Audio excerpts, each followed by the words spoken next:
Class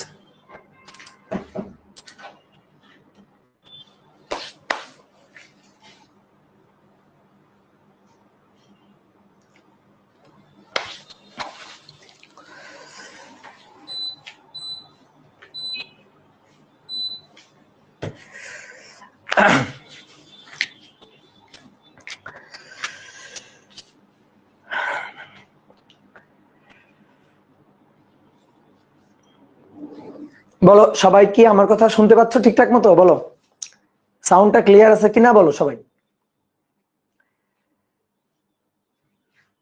Amit মোহন রয় নমস্কার দাদা, নমস্কার, কেমন আছো বলো।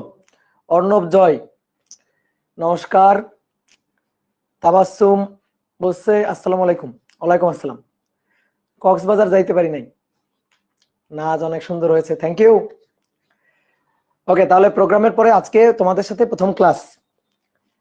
তাহলে তোমরা তো প্রোগ্রামের ক্লিপগুলো দেখছো, যারা ঢাকার বাইরে থাকো তারা তো প্রোগ্রামের বিভিন্ন ক্লিপ দেখলা, আর যারা ঢাকার মধ্যে ছিলা তারা অনেকে তো ভলেন্টিয়ার হিসাবে ছিলা, সাইকেলের অনেকের সাথে কথা হয়েছে।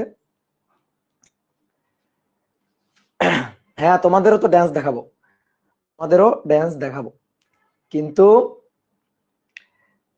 কিন্তু ড্যান্স দেখতে গেলে কি করতে হবে? ড্যান্স দেখতে গেলে মিরপুর ইনডোর স্টেডিয়ামে চেয়ারে বসতে হবে, চান্স প্রাপ্ত স্টুডেন্ট হয়ে চেয়ারে বসতে হবে, তাইলে তোমাদের ড্যান্স দেখাইতে পারবো, বুঝছো?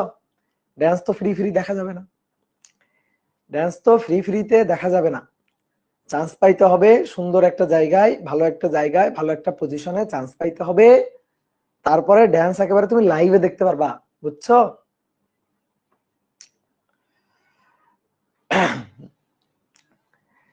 তাহলে সবাই ভালো আছে তাই তো?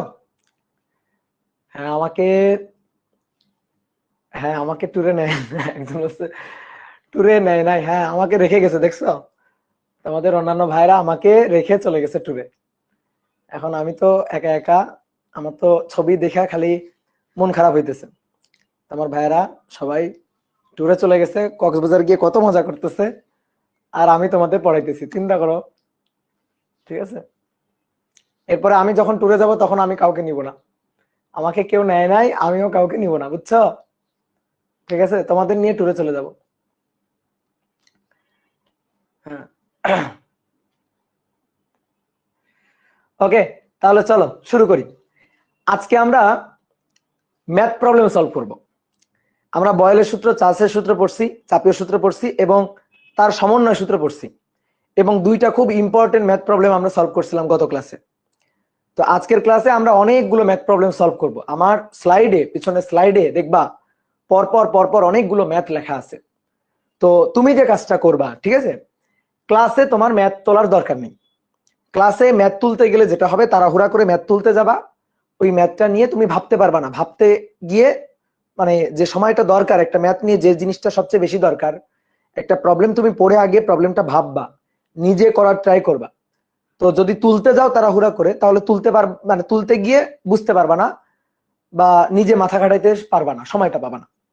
এই কারণে কি করবা, আমি ম্যাথ প্রবলেমগুলো সলভ করে দিব, তোমার প্রশ্নটা আপাতত তোলার দরকার নেই।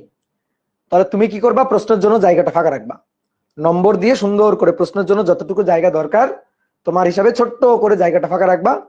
তারপরে ক্লাস শেষে তুমি স্লাইড দেখে বা ক্লাস টেনে তুমি প্রশ্নগুলো তুলে নিবা পরবর্তীতে। কিন্তু এখন যেটা দরকার, আমি যখন তোমাকে আগে একটা প্রবলেম দেখাবো, তুমি সেই প্রবলেমটা নিয়ে রাফ ক্যালকুলেশন মাথার মধ্যে করবা, নিজে হিসাব নিকাশ করে কি হইতে পারে, কি করা যাইতে পারে, এইটা নিজে আগে হিসাব নিকাশ করে ভাববা। ভুল ভাবো কিন্তু তারপরে ভাববা। তুমি যদি ভুল ভাবনা চিন্তা করো, তাহলে আমি যখন সলভ করে দিব তখন তুমি বুঝতে পারবা তোমার ভুলটা কোথায় গেছিল।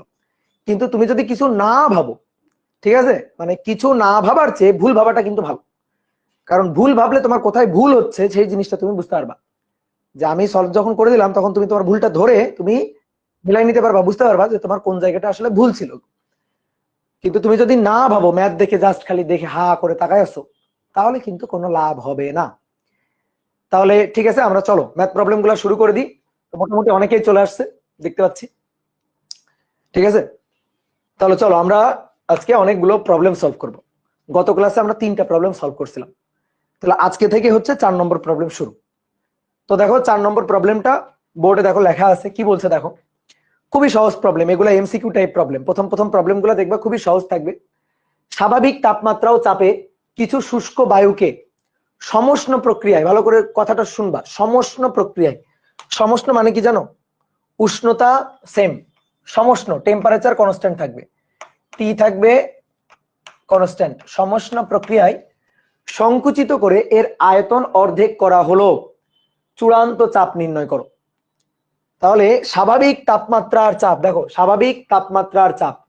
স্বাভাবিক তাপমাত্রা বললে, স্বাভাবিক তাপমাত্রা দেখো সমষ্ণ প্রক্রিয়া, টেম্পারেচার ফিক্সড, টি কনস্ট্যান্ট, তাহলে টি ফিক্সড, স্বাভাবিক টেম্পারেচারটা ফিক্সড। চাপে, স্বাভাবিক চাপ বলতে বায়ুমণ্ডলীয় চাপ বুঝায়, অর্থাৎ 1 ATM চাপ বুঝায়। আমরা যদি এসআই এককে জিনিসটা নিই, যদি আমি মনে করো যে এটিএম একক নিই তাহলে তো 1 ATM, কিন্তু যদি এটাকে এসআই এককে নেওয়া হয় তাহলে 1.05321, আমি একেবারে পুরো মানটা লিখছি, হ্যাঁ, 1.05325 ইন্টু 10⁵ প্যাসকেল, ঠিক আছে, 101/325 এত প্যাসকেল। 1.05325 ইন্টু 10⁵ প্যাসকেল বা নিউটন পার মিটার স্কয়ার। তাহলে এটা হচ্ছে চাপ। এবার কি করা হয়েছে? সমষ্ণ প্রক্রিয়ায়, মানে টি কনস্ট্যান্ট রেখে, টিটাকে কনস্ট্যান্ট রেখে আয়তন অর্ধেক করা হয়েছে। তাহলে চূড়ান্ত চাপ কত হবে? তাহলে টি যদি কনস্ট্যান্ট থাকে, যদি তুমি মূল সূত্র লিখো তাহলে এটা P1 V1 divided by N1 T1 equal to P2 V2 divided by N2 T2 আর কি। তো N তো সেম, বোঝাই যাচ্ছে, কথা শুনে বোঝা যাচ্ছে N সেম, এবং টেম্পারেচারটাও সেম, তাহলে T সেম। তাহলে বয়েলের সূত্র, অর্থাৎ P1 V1 সমান সমান P2 V2। খুবই সহজ একটা ম্যাথ। তাহলে P1 এর মান কত? 1 ATM বা 1.05325 ইন্টু 10⁵। আয়তন অর্ধেক করা হলো, অর্থাৎ আয়তন আগে যদি V1 থাকে V, তাহলে পরবর্তীতে V2 হচ্ছে V/2, অর্ধেক করা হয়েছে। তাহলে V আর V কাটাকাটি গেল, খুবই সহজ কথা। আয়তন যদি অর্ধেক করা হয় চাপ দ্বিগুণ হয়ে যাবে, তাহলে P2 হবে এর 2 গুণ, ঠিক আছে, এর 2 গুণ করে এখানে বসাই দিবা, শেষ। ঠিক আছে, জাস্ট নিয়ম রক্ষার জন্য ম্যাথ করা। এই যে অনেকে বলে দিচ্ছে 2 ATM, ইয়েস 2 ATM, 2 ATM, ঠিক আছে, হয়ে গেল, শেষ, ডান। সহজ ম্যাথ, হ্যাঁ। তাহলে সহজ দিয়ে শুরু করলাম আমরা, দেখি এরপরে কি আছে। এবার দেখো এই প্রবলেমটা খুব সুন্দর প্রবলেম, দেখি একটু ভাবনা চিন্তা করি কি বলা হচ্ছে। দেখো 760 মিলিমিটার চাপে কোনো একটা পাত্রে কিছু গ্যাস রাখা আছে, কিন্তু সেই পাত্রে আবার কিছু মার্বেলও রাখা আছে, কিছু মার্বেল পাথর অর্থাৎ কঠিন পদার্থ সেটাও রাখা আছে। এবার এটা সহই কিন্তু আয়তন হচ্ছে 100 ঘন সেন্টিমিটার। চাপ কত? 760 মিলিমিটার মার্কারি পারদ চাপ, এটা দেওয়া আছে। এবার চাপ বাড়ানো হলো, বাড়িয়ে 1000 মিলিমিটার মার্কারি করা হলো। আগে ছিল 760, এখন আরো বাড়ানো হলো, 1000 মিলিমিটার মার্কারি করা হলো।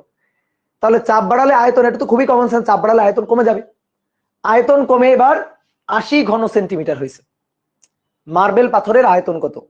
ওই যে সিলিন্ডারের মধ্যে গ্যাস ছিল, আরো কিছু মার্বেল পাথর ছিল না, ওই মার্বেল পাথরটার আয়তন চাওয়া হয়েছে। তো চলো দেখি একটু চিত্র এঁকে বুঝি ব্যাপারটা কি। তাহলে মনে করো একটা গ্যাস সিলিন্ডার, এই গ্যাস সিলিন্ডারে কিছু পরিমাণ গ্যাস রাখা আছে, পিস্টন সংযুক্ত করে, পিস্টন সংযুক্ত করে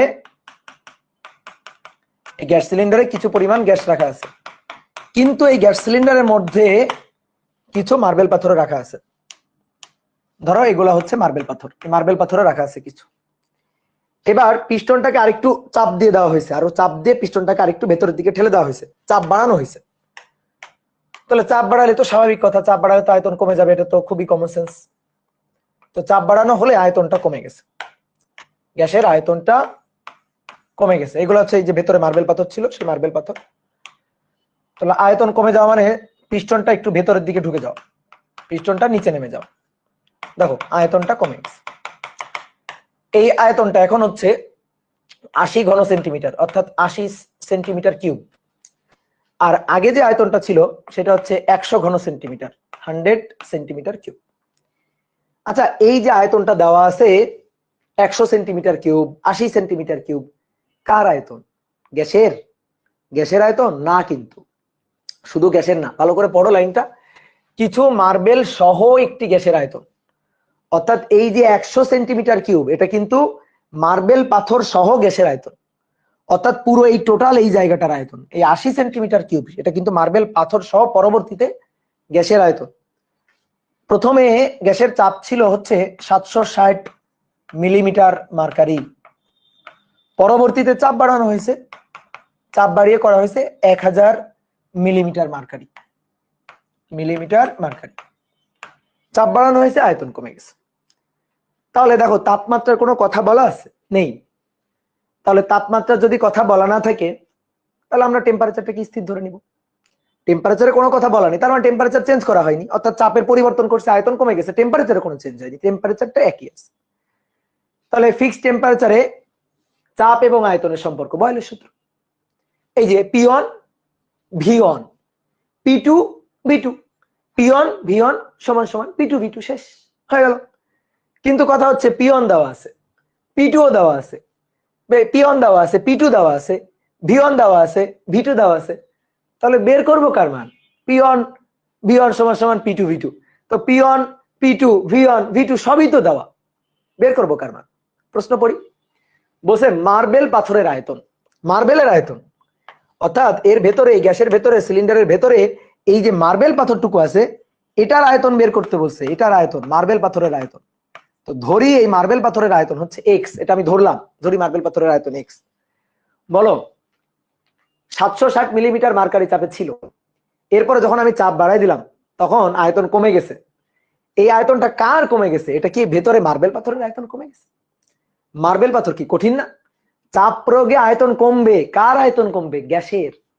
কঠিন পদার্থের আয়তন কমবে না, তরল পদার্থের আয়তন কমবে না। আমি যদি চাপ প্রয়োগ করি তাহলে এখানে আয়তনটা কমছে কার? গ্যাসের। মার্বেল পাথরের আয়তন আগেও x ছিল, এই জায়গাটা বোঝার।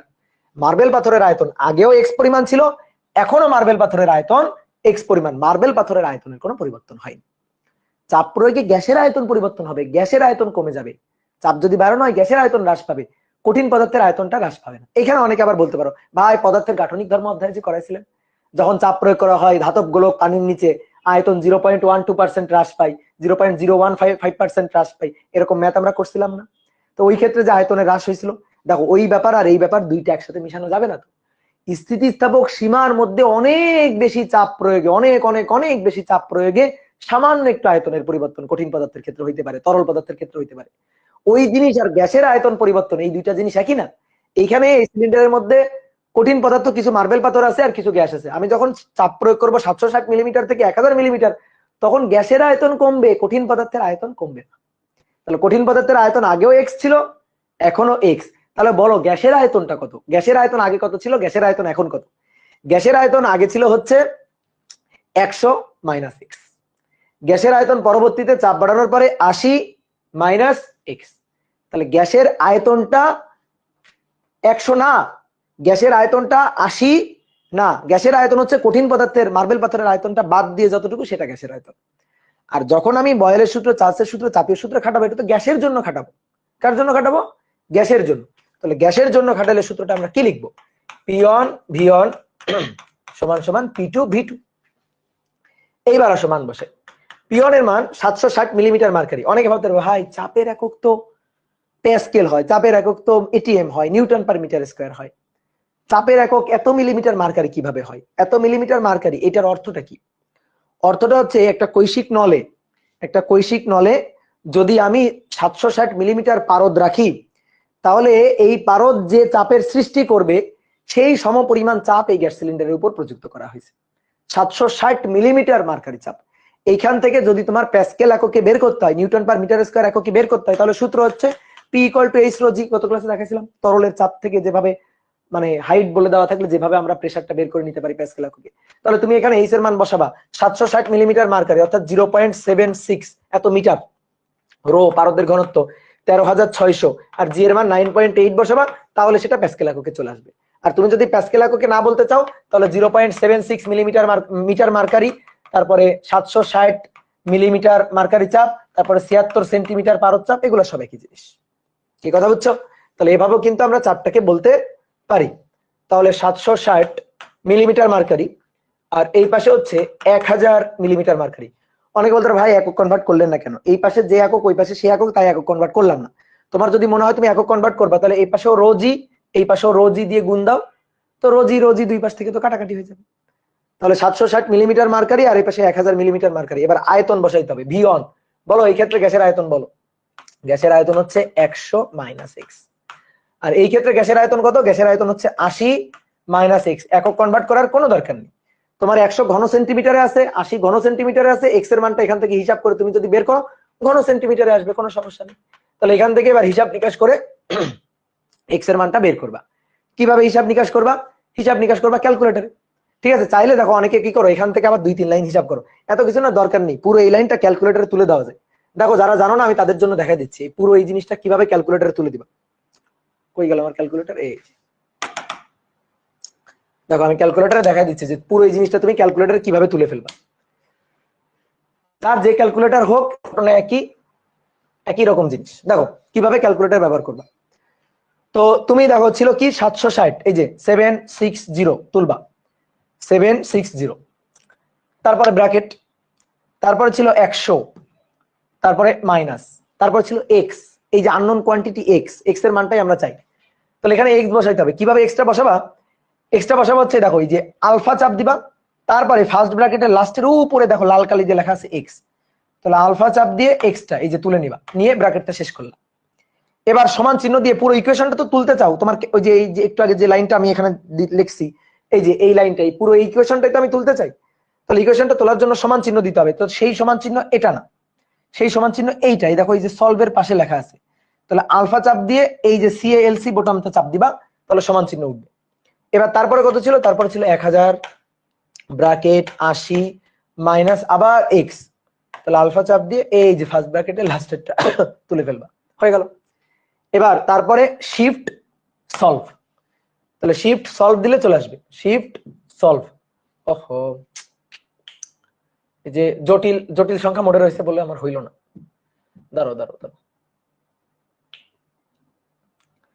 এই মোডটা আমি একটু ঠিক করে নিই।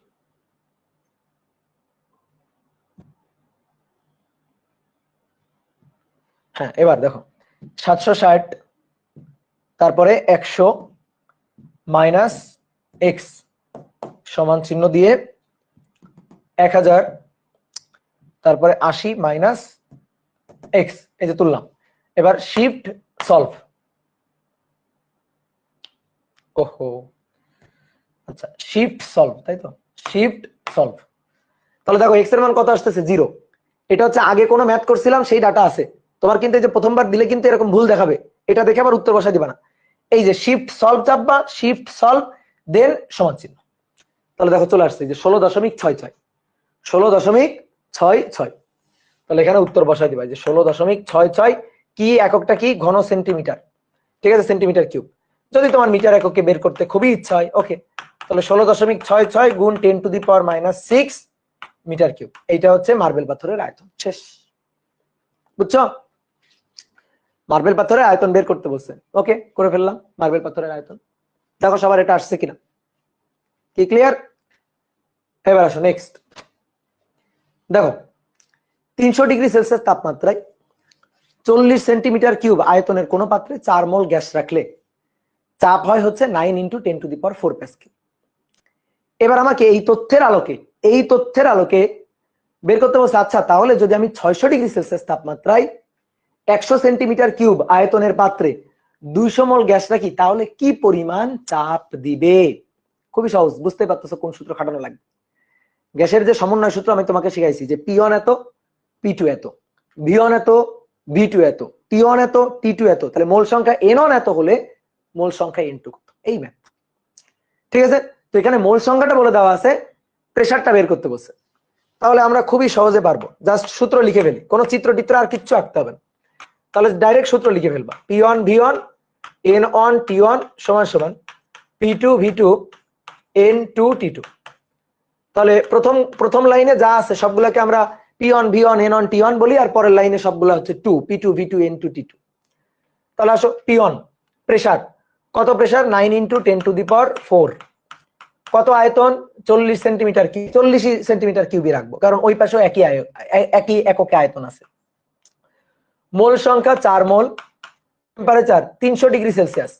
তাহলে যে 300 ডিগ্রি সেলসিয়াস এইটা আবার ভাইবো না যে ভাই আপনি আয়তন এই পাশে যা ওই পাশে তাই রাখলেন, চাপ এই পাশে যে এককে ওই পাশে সেই এককে রাখলেন, তাপমাত্রা কেন রাখলেন না? তাপমাত্রা রাখা যাবে না, তাপমাত্রাকে অবশ্যই কেলভিনে রাখতে হবে, কারণ তাপমাত্রা যখন তুমি কনভার্ট করবা ডিগ্রি সেলসিয়াস টু কেলভিন, তখন কি তুমি গুণ করে কনভার্ট করো? 273 কি তুমি গুণ দাও, কি দাও, যোগ দাও, বুঝছো? তাহলে যোগ দিলে বলো তো এই কাজ করা যাবে কখনো? এই যে এখানে আমি দেখাই 300 + 273, এই যে 300 + 273, এ পাশে P2 এর মান, এটা আমি বের করতে চাই, V2 এর মান হচ্ছে 100, N2 এর মান মোল সংখ্যা কত মোল 200 মোল, তারপরে তাপমাত্রা কত, তাপমাত্রা হচ্ছে 600 ডিগ্রি সেলসিয়াস। তাহলে 600 + 273। কারো যদি মনে হয় ভাই ডিগ্রি সেলসিয়াস রেখে দিব, ওকে কোনো সমস্যা নেই, ডিগ্রি সেলসিয়াস রেখে দিবা, কিন্তু ম্যাথ হবে না, বুঝলা? সমস্যা এটা, সমস্যা নেই মানে সমস্যা এটা কি, ম্যাথ হবে না। কারণ দেখো 300 + 273 600 + 273, তুমি কিন্তু কনভার্ট করতেছো গুণ 273 দিয়ে না, এখানে গুণ 273 দিচ্ছ না। তুমি যদি বলো না ভাই আমি এইটা কাজ করবো, 273 কাটাকাটি করো, এটা করো, যোগ আকারে আছে, তুমি এরকম কাটাকাটি করো, তাহলে খবরদার ডিগ্রি সেলসিয়াস স্কেল থাকলে মানে এই পাশেও যা ওই পাশেও তাই, এটা রাখা যাবে না, অবশ্যই কেলভিন এককে নিয়ে করতে হবে কিন্তু হিসাব। তাহলে এই জিনিসটা মাথায় রাখবা। তাহলে এখান থেকে দেখো সবই জানি, শুধু এখান থেকে জানি না P2 এর মান। তাহলে P2 এর মানটা এটা আমরা বের করবো এখান থেকে। তাহলে P2 এর মানটা যদি বের করা হয় 9 এক্সপোনেনশিয়াল ফাংশন 4 × 40 × 200 × 600 + 273, এটাকে ভাগ দিব আবার কত দিয়ে ভাগ দিব, 100 দিয়ে, তারপরে 4 দিয়ে, তারপরে 300 + 273 এটা দিয়ে ভাগ দিব। তাহলে ভাগ দিলে প্রেসার আসছে 2.74 × 10⁶ প্যাসকেল। দেখো এই ম্যাথটা করানোর একটা কারণ হচ্ছে, অনেকে বলতে পারো ভাই এই ম্যাথটা এইভাবে না করে এভাবে তো করতে পারে। আচ্ছা কিভাবে? যে ভাই উপরের লাইন আমি পড়বোই না, আচ্ছা পড়ো না, নিচের লাইন দিয়ে হিসাব করব। কিভাবে? 600 ডিগ্রি সেলসিয়াস তাপমাত্রায় 100 সেন্টিমিটার কিউব আয়তনের পাত্রে 200 মোল গ্যাস রাখলে কি পরিমাণ চাপ দিবে? তো এইভাবে করব, কি PV = nRT। ওকে কোনো ব্যাপার না, তুমি এভাবে করবা, কোনো সমস্যা নেই। তাহলে P এর মানটা বের করতে হবে, V এর মান হচ্ছে 100 সেন্টিমিটার কিউব। তাহলে 100 সেন্টিমিটার কিউব মিটার কিউবে কনভার্ট করতে গেলে 10⁻⁶। মোল সংখ্যা 200, আর এর SI এককে মান 8.316 or 314, যেটা লিখতে চাও তুমি। টেম্পারেচার 600 + 273 বসাবা, বসা এখান থেকে তুমি প্রেসারের মানটা বের করবা। ঠিক আছে, এটাও তো করা যায়, কেন করা যাবে, তাই না? এটাও তো করা যায়। তো দেখি আগে আমরা করি, তো তারপর আমরা ডিসিশন বলবো। 200 × 8.316 গুণ 600 + 273 ভাগ 100 এক্সপোনেনশিয়াল ফাংশন -6।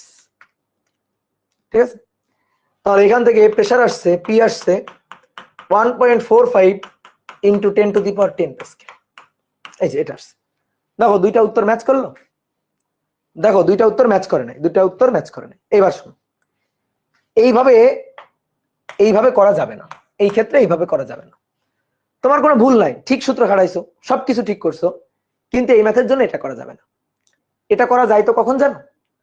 উপরের লাইনটা বলে দেওয়া না থাকলে, উপরের লাইনে শর্ত আরোপ করা আছে, এই শর্ত যদি বলে দেওয়া না থাকতো তাহলে তুমি এটা করতে পারতা।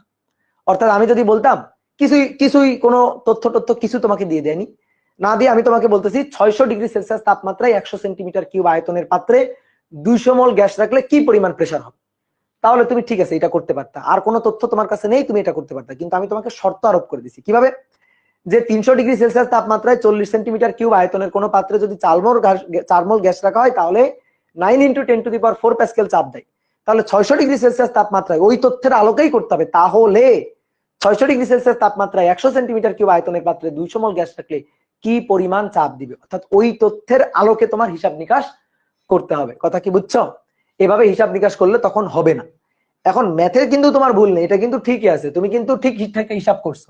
এই যে আর এর মান 8.316 না, 8.316 না, এটা তো মোলার গ্যাস কনস্ট্যান্ট, এটা বসায় তুমি হিসাব নিকাশ করছো।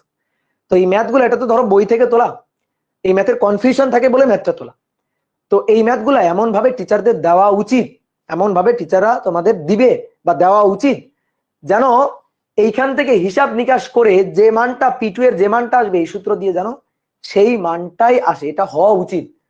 কিন্তু এই যে অনেক সময় কি করে টিচাররা ইচ্ছা মতো ডাটা ব্যবহার করে ম্যাথ তোলে, তো এই কারণে মিলে না, এই কারণে এই দুইটা মেথড মেলে নেয়। ঠিক আছে? তো তোমার এই ক্ষেত্রে এটা করা যাবে না। এটা করা যাইতো কখন? কখন যদি উপরের লাইনে শর্ত আরোপ করা না থাকতো তাহলে যাইতো, কিন্তু উপরের লাইনে তো শর্ত আরোপ করা আছে।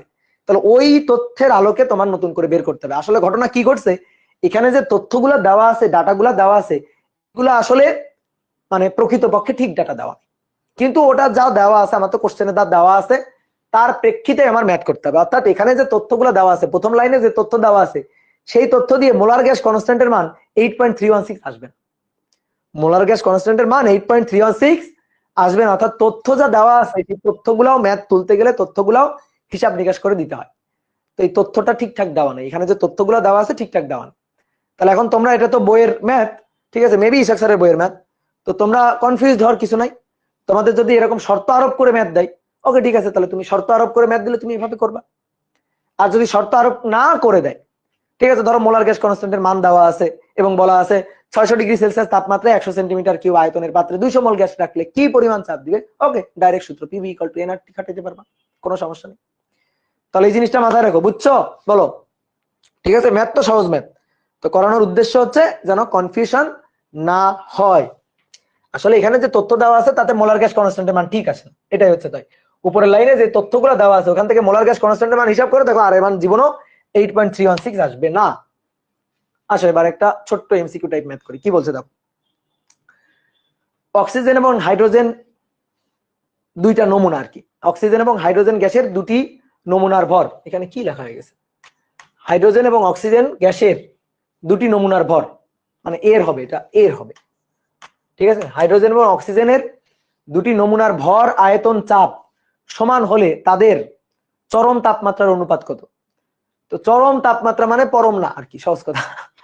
চরম তাপমাত্রা মানে তাপমাত্রা, চরম দেখে ভয় পাওয়ার কিছু নাই, আমাদের চাইছে তাপমাত্রার অনুপাত কত। তাহলে কি কি গ্যাস? অক্সিজেন গ্যাস এবং হাইড্রোজেন গ্যাস। তাহলে দুইটা নমুনা আছে, ধরো এটা একটা পাত্র অক্সিজেন গ্যাস, এটা একটা পাত্র ধরো হাইড্রোজেন গ্যাস, O2 H2। তো কি বলা আছে, অক্সিজেন হাইড্রোজেন দুটি নমুনার ভর, আয়তন, চাপ সমান সমান, তাদের তাপমাত্রার অনুপাত কত? তাহলে আমরা সূত্রটা লিখে ফেলি, P1 V1 ডিভাইডেড বাই মূল সূত্র N1 T1, P2 V2 divided by N2 T2। প্রশ্ন পড়ে মূল সূত্রটা লিখে ফেলবা, কিছু না বুঝলে এটা লিখে ফেলবা, দেখবা ম্যাথ হয়ে গেছে। এবার আসো ভরের কথা যেহেতু বলা আছে, আমার তো এই সূত্রে মোল সংখ্যা আছে, ভর তো নাই। তাহলে একটা কাজ করি, ভর পাওয়া যাবে কাকে ভাঙলে? বলো, ভর পাওয়া যাবে কাকে ভাঙলে? এই যে N কে ভাঙলে, মোল সংখ্যা। তাহলে P1 V1 ডিভাইডেড বাই দেখো T1, মোল সংখ্যা, ভর ভাগ আণবিক ভর, তাহলে M1 ডিভাইডেড বাই আণবিক ভর বড় হাতের M1। তারপর এখানে P2 V2 T2, M2 বড় হাতের M2। বুঝছো? কি ক্লিয়ার? তাহলে দেখো একটা কাজ করি, এই ওয়ান গুলো আমি বলি হচ্ছে P1 V1 N1 T1, এটা হচ্ছে অক্সিজেন গ্যাসের, P2 V2 N2 T2 এটা হচ্ছে ধরো হাইড্রোজেন গ্যাসের। আমাদের কি চাওয়া হয়েছে, তাদের তাপমাত্রার অনুপাত কত চাইছে। তাহলে দেখো একটু দেখো কি কি সেম, কি কি সেম পড়ি তো, একটা একটা করে পড়ি। ভর সেম, ওকে, তাহলে ভর কাটাকাটি, M1 M2 কাটাকাটি। তারপরে আয়তন সেম, ভালো কথা, V1 V2 ও কাটাকাটি। চাপও সমান, ভালো কথা, P1 P2 কাটাকাটি। বড় বড় হাতের M1 আর বড় হাতের M2 কাটবা? বলো কাটবা? এখানে কি কাটা যাবে না, অক্সিজেন গ্যাস হাইড্রোজেন গ্যাস আণবিক ভর আলাদা। তাহলে বড় হাতের M1 বড় হাতের M2 কিন্তু কাটাকাটি হবে না, এটা অক্সিজেন গ্যাসের আণবিক ভর, এটা হাইড্রোজেন গ্যাসের আণবিক ভর। তো টেম্পারেচারের রেশিও চাইছে, হয়েই তো গেছে ম্যাথ। তাহলে টেম্পারেচারের রেশিও আমি বলি যদি T1/T2, তো দেখো তো T2 এর সাথে কি গুণ, T2 এর সাথে M1 গুণ, বড় হাতের M1 গুণ T2 এর সাথে, আর T1 এর সাথে কি গুণ, বড় হাতের M2 গুণ। তো হয়েই তো গেছে। তো T1 কার ছিল, অক্সিজেনের, তো অক্সিজেনের আণবিক ভর কত, 32 গ্রাম, আর হাইড্রোজেনের এই যে 2 ছিল হচ্ছে, 2 গুলা ছিল হচ্ছে হাইড্রোজেনের, তো হাইড্রোজেনের আণবিক ভর কত, 2। তাহলে 16/1, 16/1, তো অনুপাত কত, 16:1। তাদের তাপমাত্রার অনুপাত চাইছে 16:1, বুঝছো? সহজ কি, ক্লিয়ার? দেখি ওই ব্যাপারগুলো কি করছে দেখি।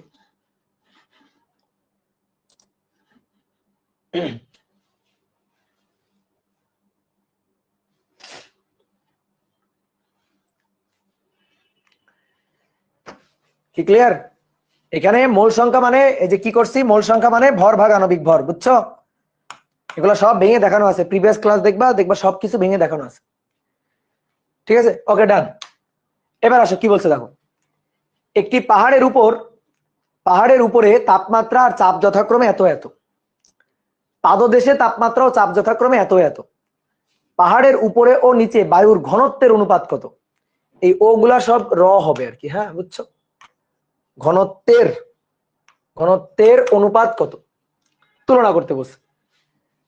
তাহলে দেখো বুঝি, একটা পাহাড় আঁকো, একটা পাহাড় আঁকলাম, ধরো এই যে পাহাড়, ধরো তুমি দার্জিলিং ঘুরতে গেছো, তো এই পাহাড়ের নিচে এবং উপরে, তো পাহাড়ের উপরে তাপমাত্রা ধরলাম, উপরেরটাকে আমি বললাম T1, 7°C, তাপমাত্রা 7°C, চাপ প্রেসার P1, এটা হচ্ছে 70 সেন্টিমিটার মার্কারি চাপ।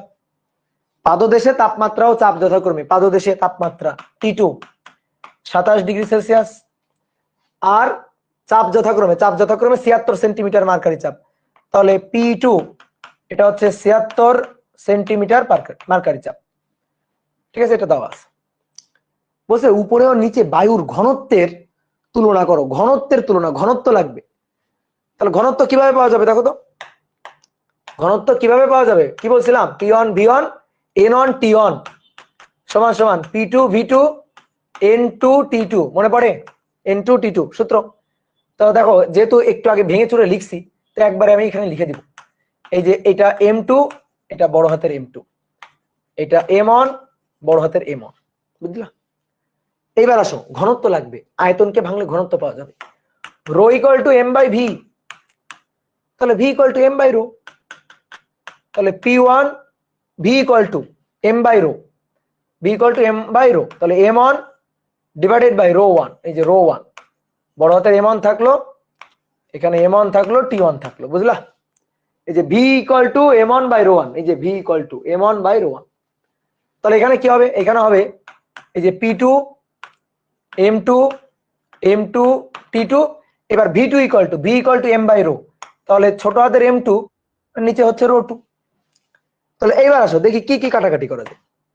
কাটাকাটি করা যায় M1 M1 M2 M2, এগুলা কাটাকাটি করা যায়, ঠিক আছে? এগুলা কাটাকাটি করা যায়। আর কি কাটাকাটি করা যায়, বড় হাতের M1 আর বড় হাতের M2 কাটাকাটি করা যায়। কেন?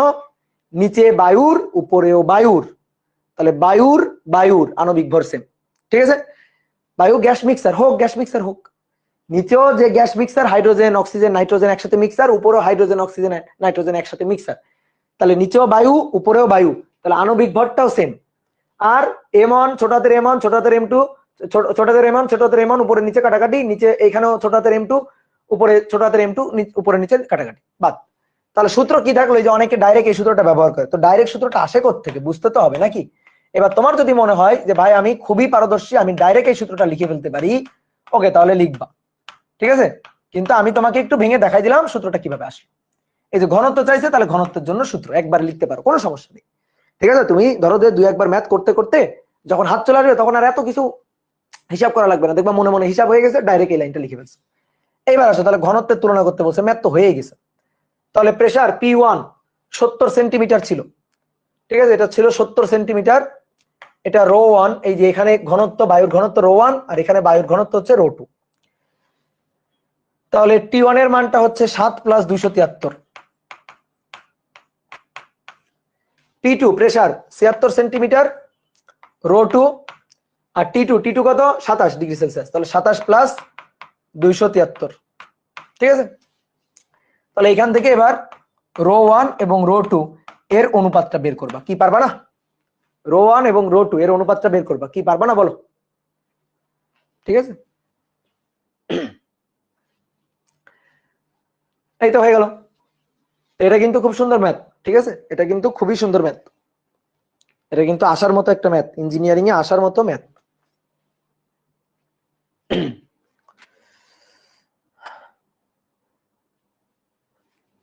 কি ক্লিয়ার? ওকে, নেক্সট আসো, দেখো 9 নম্বর ম্যাথ কি বলছে, স্থির চাপে এত আয়তনের কোন গ্যাসকে 0 ডিগ্রি সেলসিয়াস থেকে 68.25 ডিগ্রি সেলসিয়াস পর্যন্ত উত্তপ্ত করার ফলে এর আয়তন এতটুকু বৃদ্ধি পায়, তাহলে পরম শূন্য তাপমাত্রার মান বের করতে বলছে। এটা কোনো কোশ্চেন হলো? বলো তো, পরম শূন্য তাপমাত্রার মান বের করতে বলছে, পরম শূন্য তাপমাত্রা তো -273 ডিগ্রি সেলসিয়াস, শেষ। তা আবার পরম শূন্য তাপমাত্রার মান কি বের করব? তুমি মুখস্থ যদি লিখে দাও পরম শূন্য তাপমাত্রার মান -273 ডিগ্রি সেলসিয়াস, তাহলে এই ম্যাথটার মাহাত্ম্য কি থাকবে? এই ম্যাথটা তোমাকে দেওয়া হয়েছে কেন? এক্সপেরিমেন্টালি তুমি এখান থেকে এই ম্যাথ থেকে ডাটা নিয়ে তথ্য নিয়ে হিসাব করে তুমি পরম শূন্য তাপমাত্রার মানটা বের করবা। তুমি মুখস্থ লিখে দিলে হবে, ঠিক আছে। ধরো গ্যাসের আয়তন প্রসারণ সহগ মুখস্থ বলে দিলা, হবে না। তারপরে পরম শূন্য তাপমাত্রা চাইছে, প্রশ্নে তথ্য দিয়ে, তথ্য উপাত্ত দিয়ে তোমাকে বের করতে বলছে, তাহলে হিসাব করে তোমার বের করতে হবে। তাহলে স্থির চাপে চাপ স্থির কার সূত্র? চাপ স্থির আয়তন আর তাপমাত্রার সম্পর্ক কার সূত্র? চার্লসের সূত্র। তাহলে চার্লসের সূত্র থেকে এই যে তথ্য উপাত্ত গুলা ব্যবহার করে আমার পরম শূন্য তাপমাত্রার মানটা বের করে দেখাইতে হবে। এবং এখানে যে তথ্য দেওয়া আছে তাতে হয়তো আমরা আশা করতেছি যে আমরা হিসাব নিকাশ করলে ওই -273 ডিগ্রি সেলসিয়াসই পাবো, এটা পাওয়া উচিত আর কি। চলো দেখি পাই কিনা। তাহলে কি বলা হচ্ছে দেখি, স্থির চাপে বুঝলাম, তাহলে পি কনস্ট্যান্ট এত আয়তনের কোন গ্যাসকে 0 ডিগ্রি সেলসিয়াস তাপমাত্রা হতে, এত আয়তনের গ্যাসকে 0 ডিগ্রি সেলসিয়াস তাপমাত্রা থেকে মানে উত্তপ্ত করা শুরু করছি, তাহলে ভাইয়া এটা হচ্ছে V0, 0 ডিগ্রি সেলসিয়াস তাপমাত্রার আয়তন। এত থেকে এত পর্যন্ত উত্তপ্ত করার ফলে এত বৃদ্ধি পেলে, বৃদ্ধি পাইছে, এটা এতটুকু বৃদ্ধি পাইছে, এতটুকু কিন্তু হয়নি, এতটুকু বৃদ্ধি পাইছে, তার মানে এটা ডেল ভি, আয়তনের বৃদ্ধি। ডেল ভি মানে কি? ভি থেটা মাইনাস V0, বুঝছো? 0 ডিগ্রি সেলসিয়াস তাপমাত্রা আয়তন ওই যে উপরে দেওয়া ছিল, আর থেটা ডিগ্রি সেলসিয়াস তাপমাত্রা, অর্থাৎ এই পর্যন্ত তুমি উত্তপ্ত করার পরে নতুন করে আয়তন যেটা হইলো এটা হচ্ছে ভি থেটা। তাহলে এই দুইটার ডিফারেন্সটাই হচ্ছে কতটুকু বাড়লো। পরম শূন্য তাপমাত্রার মান চাইছে, পরম শূন্য তাপমাত্রা। আচ্ছা দেখো তো পরম শূন্য তাপমাত্রায় কি ঘটনাটা ঘটে?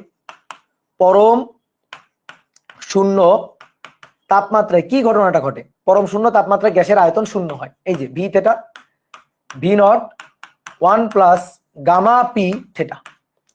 তাহলে পরম শূন্য তাপমাত্রা এই যে থেটার মানটা, এটা যদি পরম শূন্য তাপমাত্রা হয় তাহলে ভি থেটা হবে 0, এটা হবে 0। আচ্ছা ঠিক আছে, এটা যদি 0 হয় দেখি কি হয়। এটা যদি 0 হয় তাহলে V0 1 plus gamma P theta, তাহলে 1 প্লাস গামা পি থেটা সমান সমান 0, কারণ V0 এই পাশে আসলে 0 এর সাথে ভাগ হইতো 0ই হবে।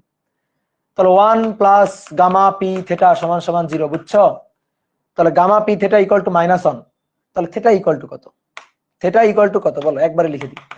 তাহলে থেটা ইকুয়াল টু কত? -1 ডিভাইডেড বাই গামা পি।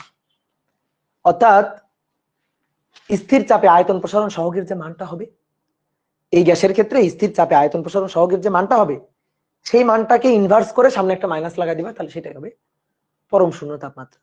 তাহলে আয়তন প্রসারণ সহগটা আমার দরকার, আয়তন প্রসারণ সহগ না পাইলে কিন্তু আমি পরম শূন্য তাপমাত্রা থেটা পাবো না। তাহলে আয়তন প্রসারণ সহগ বের করার জন্য উপরে তথ্যগুলো দেওয়া আছে। এইবার আসো উপরে যে তথ্যগুলো দেওয়া আছে সেই তথ্যগুলো ব্যবহার করি। আমরা জানতাম V theta equal to V0 1 plus alpha theta, তাহলে V theta equal to V0 plus V0 alpha theta. এই V0 টাকে এই পাশে নিয়ে আসি, তাহলে ভি থেটা মাইনাস V0 সমান সমান V0 alpha theta. V theta minus V0 that is del V, V theta minus V0 that is del V. এই ডেল ভি হচ্ছে V0 আলফা থেটা, ঠিক আছে? কি কথা কি বুঝছো?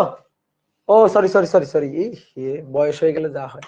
আলফা দিচ্ছি কেন, গামা হবে, সরি এটা তো গামা, গামা পি, আলফা কেন দিচ্ছি? ওই যে দৈর্ঘ্য প্রসারণ সহগ দিয়ে ফেলছি ভুল। সরি ভুল হয়ে গেছে, মাফ করে দাও।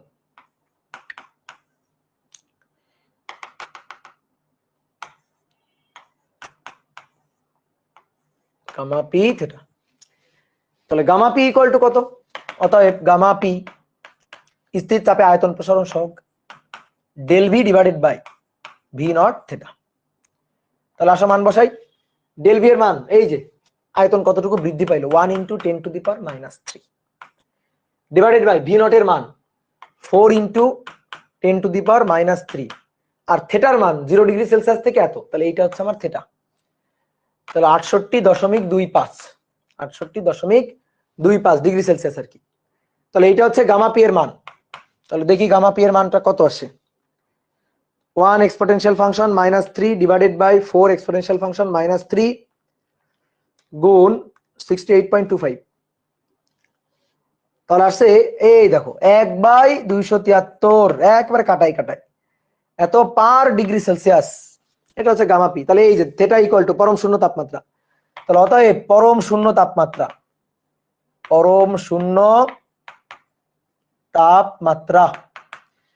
তাহলে theta equal to -1 divided by gamma P. তাহলে -1 একে উল্টাই দাও, সামনে মাইনাস, তাহলে -273 পার ডিগ্রি সেলসিয়াস উল্টে গিয়ে কি হয়ে যাবে? Degree Celsius. শেষ, এটাই হচ্ছে অ্যান্সার। তাহলে এখানে যে তথ্যগুলো দেওয়া আছে সুন্দর করে হিসাব নিকাশ করেই তথ্য দেওয়া আছে, তো খুবই ভালো। এরকম হিসাব নিকাশ করে সুন্দর তথ্য দেওয়া থাকলে ভালো। কিন্তু আমরা কি করলাম, যে তথ্যগুলো দেওয়া আছে তাদের পরম শূন্য তাপমাত্রার মান বের করলাম, আসলো ধরো যে -400 ডিগ্রি সেলসিয়াস, তাহলে তো ভালো হইল না। এই কারণে তথ্য উপাত্তগুলা বুঝে শুনে দেওয়া উচিত, টিচারদের এই কাজটা করা উচিত। কি বুঝতে পারছো? যে তাপমাত্রায় আয়তন শূন্য হয় সেটা পরম শূন্য তাপমাত্রায়। পরম শূন্য তাপমাত্রা হচ্ছে আয়তন প্রসারণ সহগের বিপরীত রাশি, ঠিক আছে, মাইনাস সামনে দিয়ে বিপরীত রাশি। তাহলে এবার আয়তন প্রসারণ সহগ, এই উপরের তথ্য থেকে আয়তন প্রসারণ সহগের মানটা বের করো, তারপর তারা উল্টে দাও, সামনে একটা মাইনাস দিয়ে দাও, হয়ে গেল, শেষ। অনেক সহজ। চলো, স্থির চাপে 37 ডিগ্রি সেলসিয়াস তাপমাত্রায় কোনো গ্যাসের ঘনত্ব যদি এত হয়, কত তাপমাত্রায় ওই গ্যাসের ঘনত্ব এত হবে? তাহলে স্থির চাপে প্রেসার পি কনস্ট্যান্ট, অলরেডি এই টাইপের একটা ম্যাথ হয়ে গেছে করা।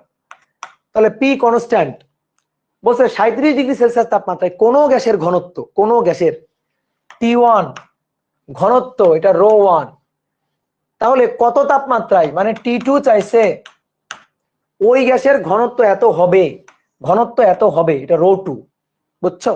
এটা ρ2 ওই গ্যাসের, তার মানে ওই মোল সংখ্যা, ওই ভরের গ্যাসের ভর সেম, মোল সংখ্যা সেম, তাহলে ঘনত্বের সাথে কার সম্পর্ক? তাপমাত্রা, চাপটা কনস্ট্যান্ট। তাহলে একটু আগেই দেখো আমরা কিন্তু সূত্র পাইছিলাম, এরকম সূত্রটা পাইছিলাম, দেখো তো মনে পড়ে কিনা? P1 ডিভাইডেড বাই ρ1 T1 সমান সমান P2 ডিভাইডেড বাই ρ2 T2, এটাই কিন্তু পাইছিলাম লাস্টে গিয়ে। তোমরা বলছিলাম তুমি চাইলে একবার এটা লিখতে পারো। এবার বলো কি বলছে? স্থির চাপে, তার মানে P কনস্ট্যান্ট, তাহলে উপর থেকে P বাদ, Pটা কনস্ট্যান্ট, তাহলে P1 P2 বাদ, তাহলে P1 P2 বাদ থাকলে সূত্রটা কি থাকে বলতো? নিচে থেকে ρ1 T1 সমান সমান থাকে ρ2 T2, শেষ। এবার মানগুলো বসাই দিবা। তাহলে ρ1 এর মানটা কত? 28, T1 এর মান 37 + 273, তাহলে এখান থেকে আমার কি বের করতে হবে? T2 এর মানটা বের করতে হবে, আর ρ2 কত হবে? 48। তাহলে এখান থেকে T2 এর মানটা হিসাব করে বের করবা, T2 এর মানটা হিসাব করে বের করবা, এত কেজি পার মিটার কিউব, বুঝছো? KG per metre cube. ঘনত্ব বের করতে হবে না, কি করছে এটা? এটা ঘনত্ব তো বের করতে হবে না, ঘনত্ব না, তাপমাত্রা। কি তাপমাত্রা? তাহলে কোন এককে? কেলভিন এককে, ঠিক আছে, কেলভিন এককে। 161.45, ঠিক আছে। ওকে, ক্লিয়ার, ডান। সহজ ম্যাথ এগুলা, এগুলা এমসিকিউ।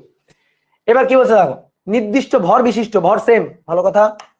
তাহলে নির্দিষ্ট ভর বিশিষ্ট এম কনস্ট্যান্ট, নির্দিষ্ট ভর নির্দিষ্ট মোল সংখ্যা আর কি।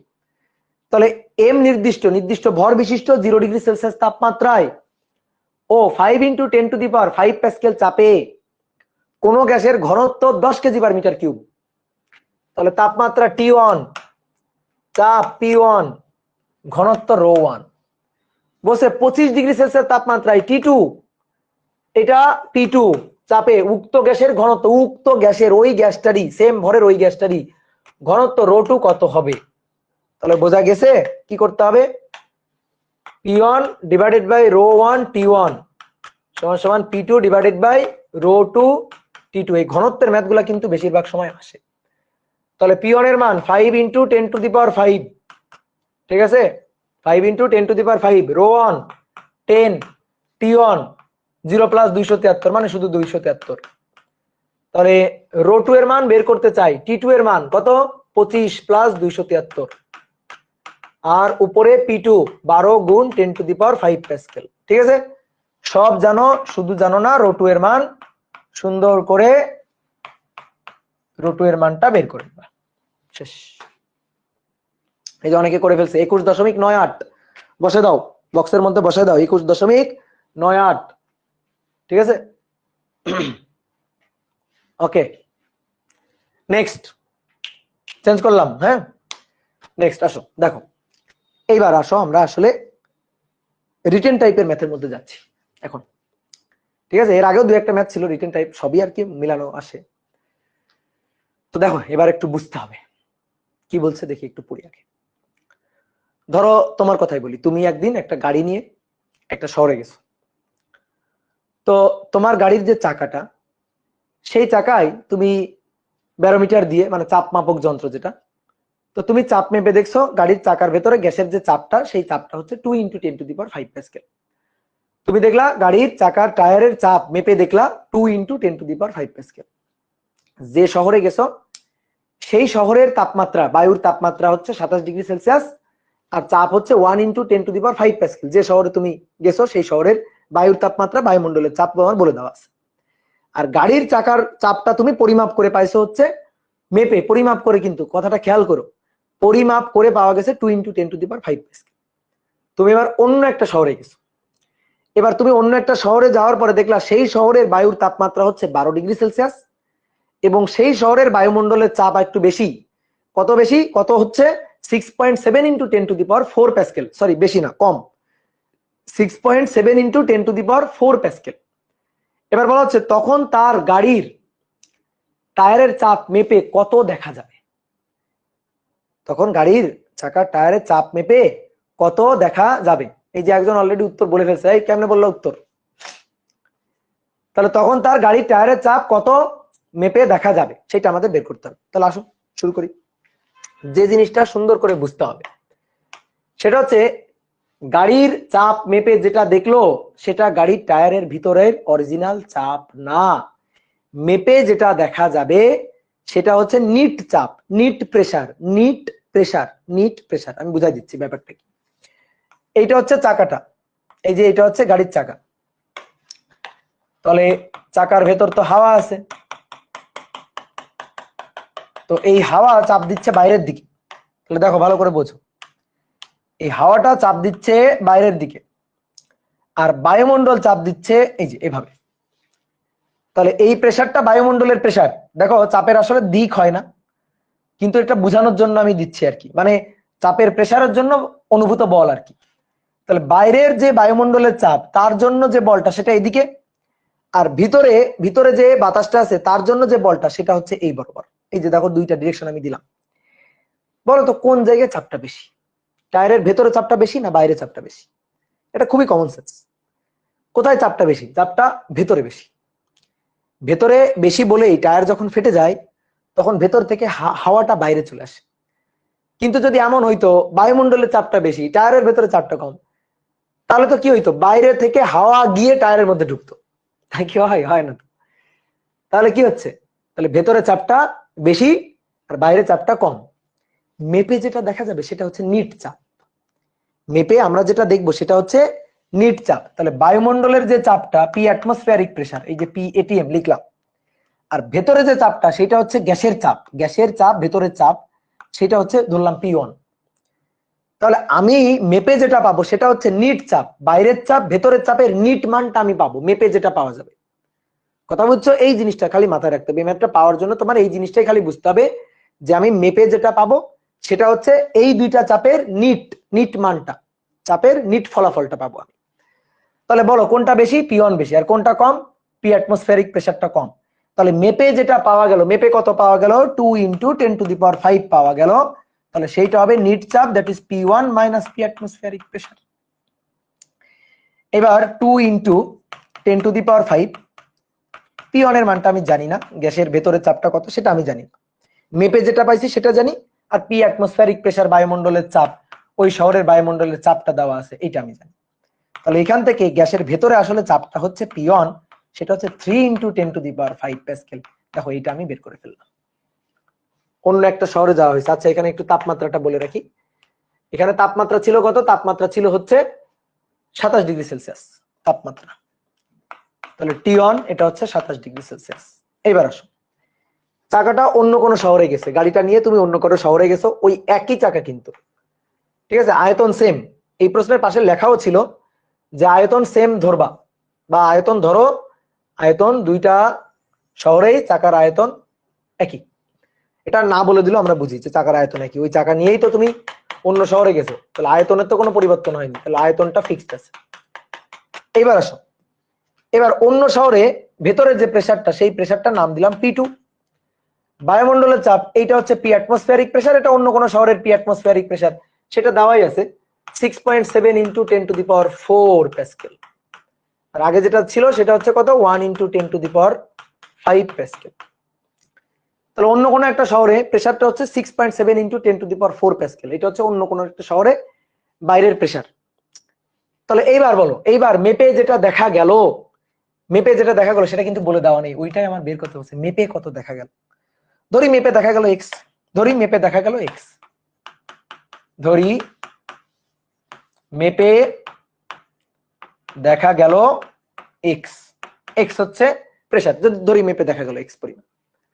তাহলে মেপে দেখা গেল সেইটা x টা হবে P2 - P1, ওই যে আগের মতো P অ্যাটমসফিয়ারিক প্রেসার, ঠিক আছে। কারণ মেপে আমি যখন মেপে দেখব তখন মেপে যেটা দেখবো সেটা হবে নিট, বাইরে আর ভেতরের নিট। তাহলে বড়টা থেকে ছোটটা বাদ দিলেই নিট মানটা পাওয়া যাবে। তাহলে P2 টা কি হবে? P2 টা হবে x plus P atmospheric pressure, that is 6.7 × 10⁴ pascal. আর টেম্পারেচারটা দেওয়া আছে, টেম্পারেচারটা কত দেওয়া আছে দেখো তো, 12°C, 12°C, টেম্পারেচার 12°C।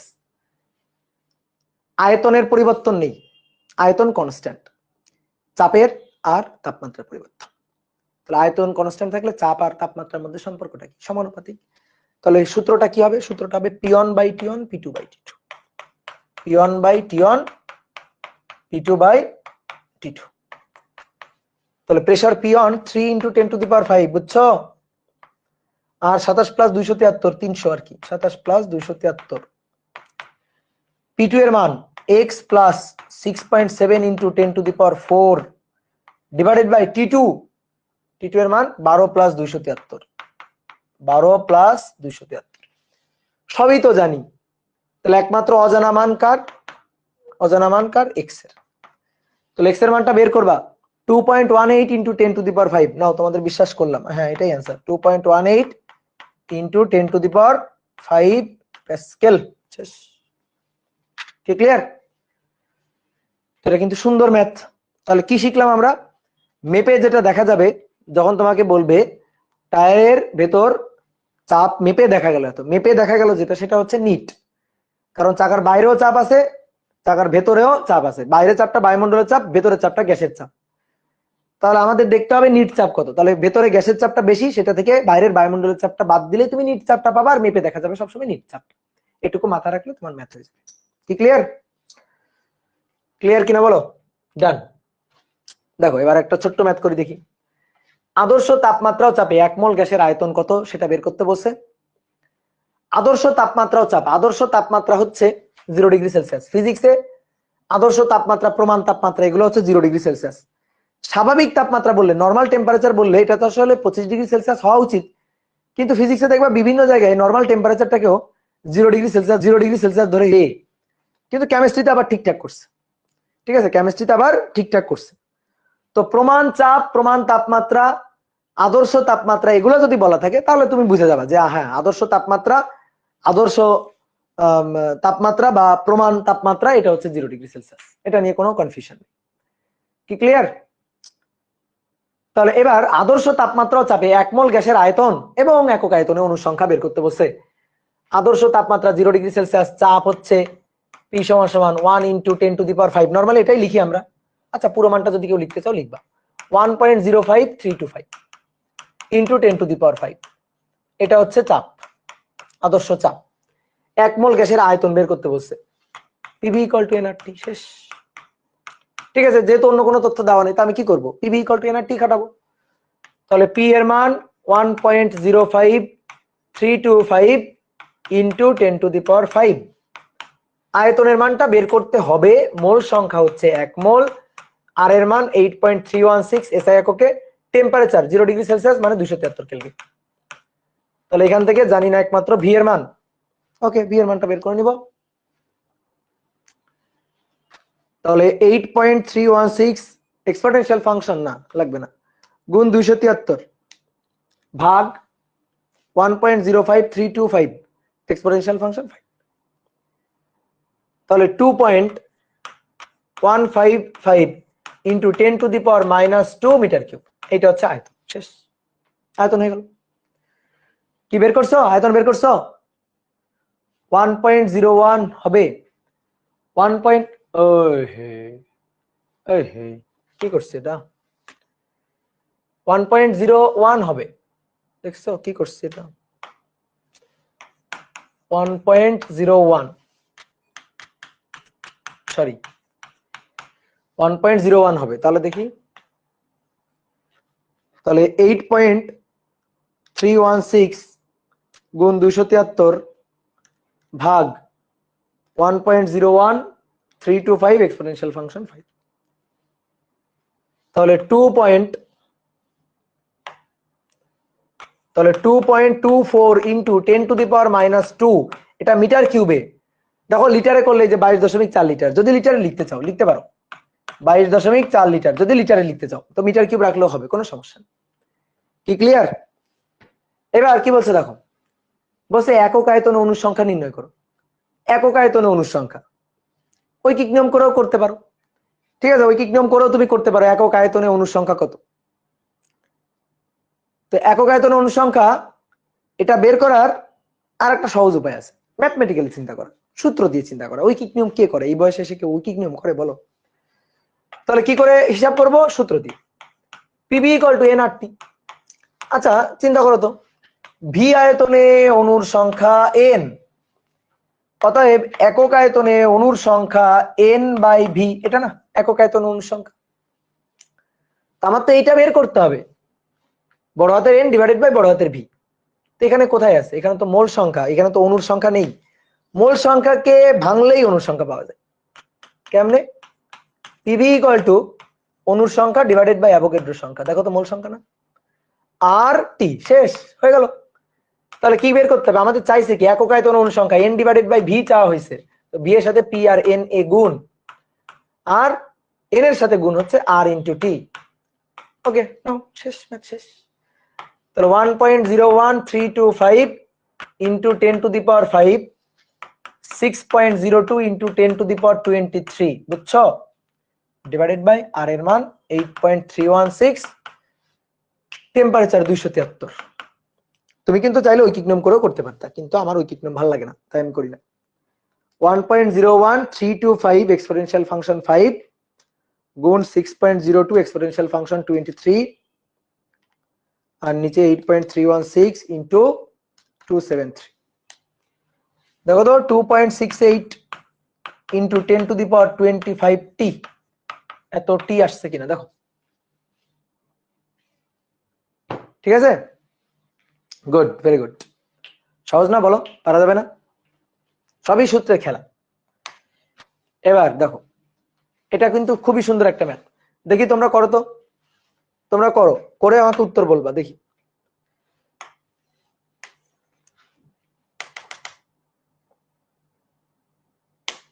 করো, করে আমাকে উত্তর বলবা, 1 মিনিট টাইম।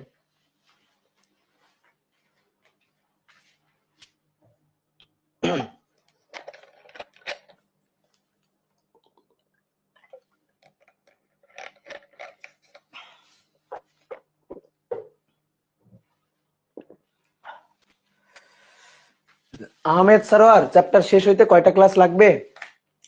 লাগবে ধরো এখনো 50টা ক্লাস লাগবে, 100টাও লাগতে পারে। কুরাইশ ইবনে সিনহা। আর কয়টা লাগবে? আর কয়টা লাগবে? ধরো আরো 100-200টা।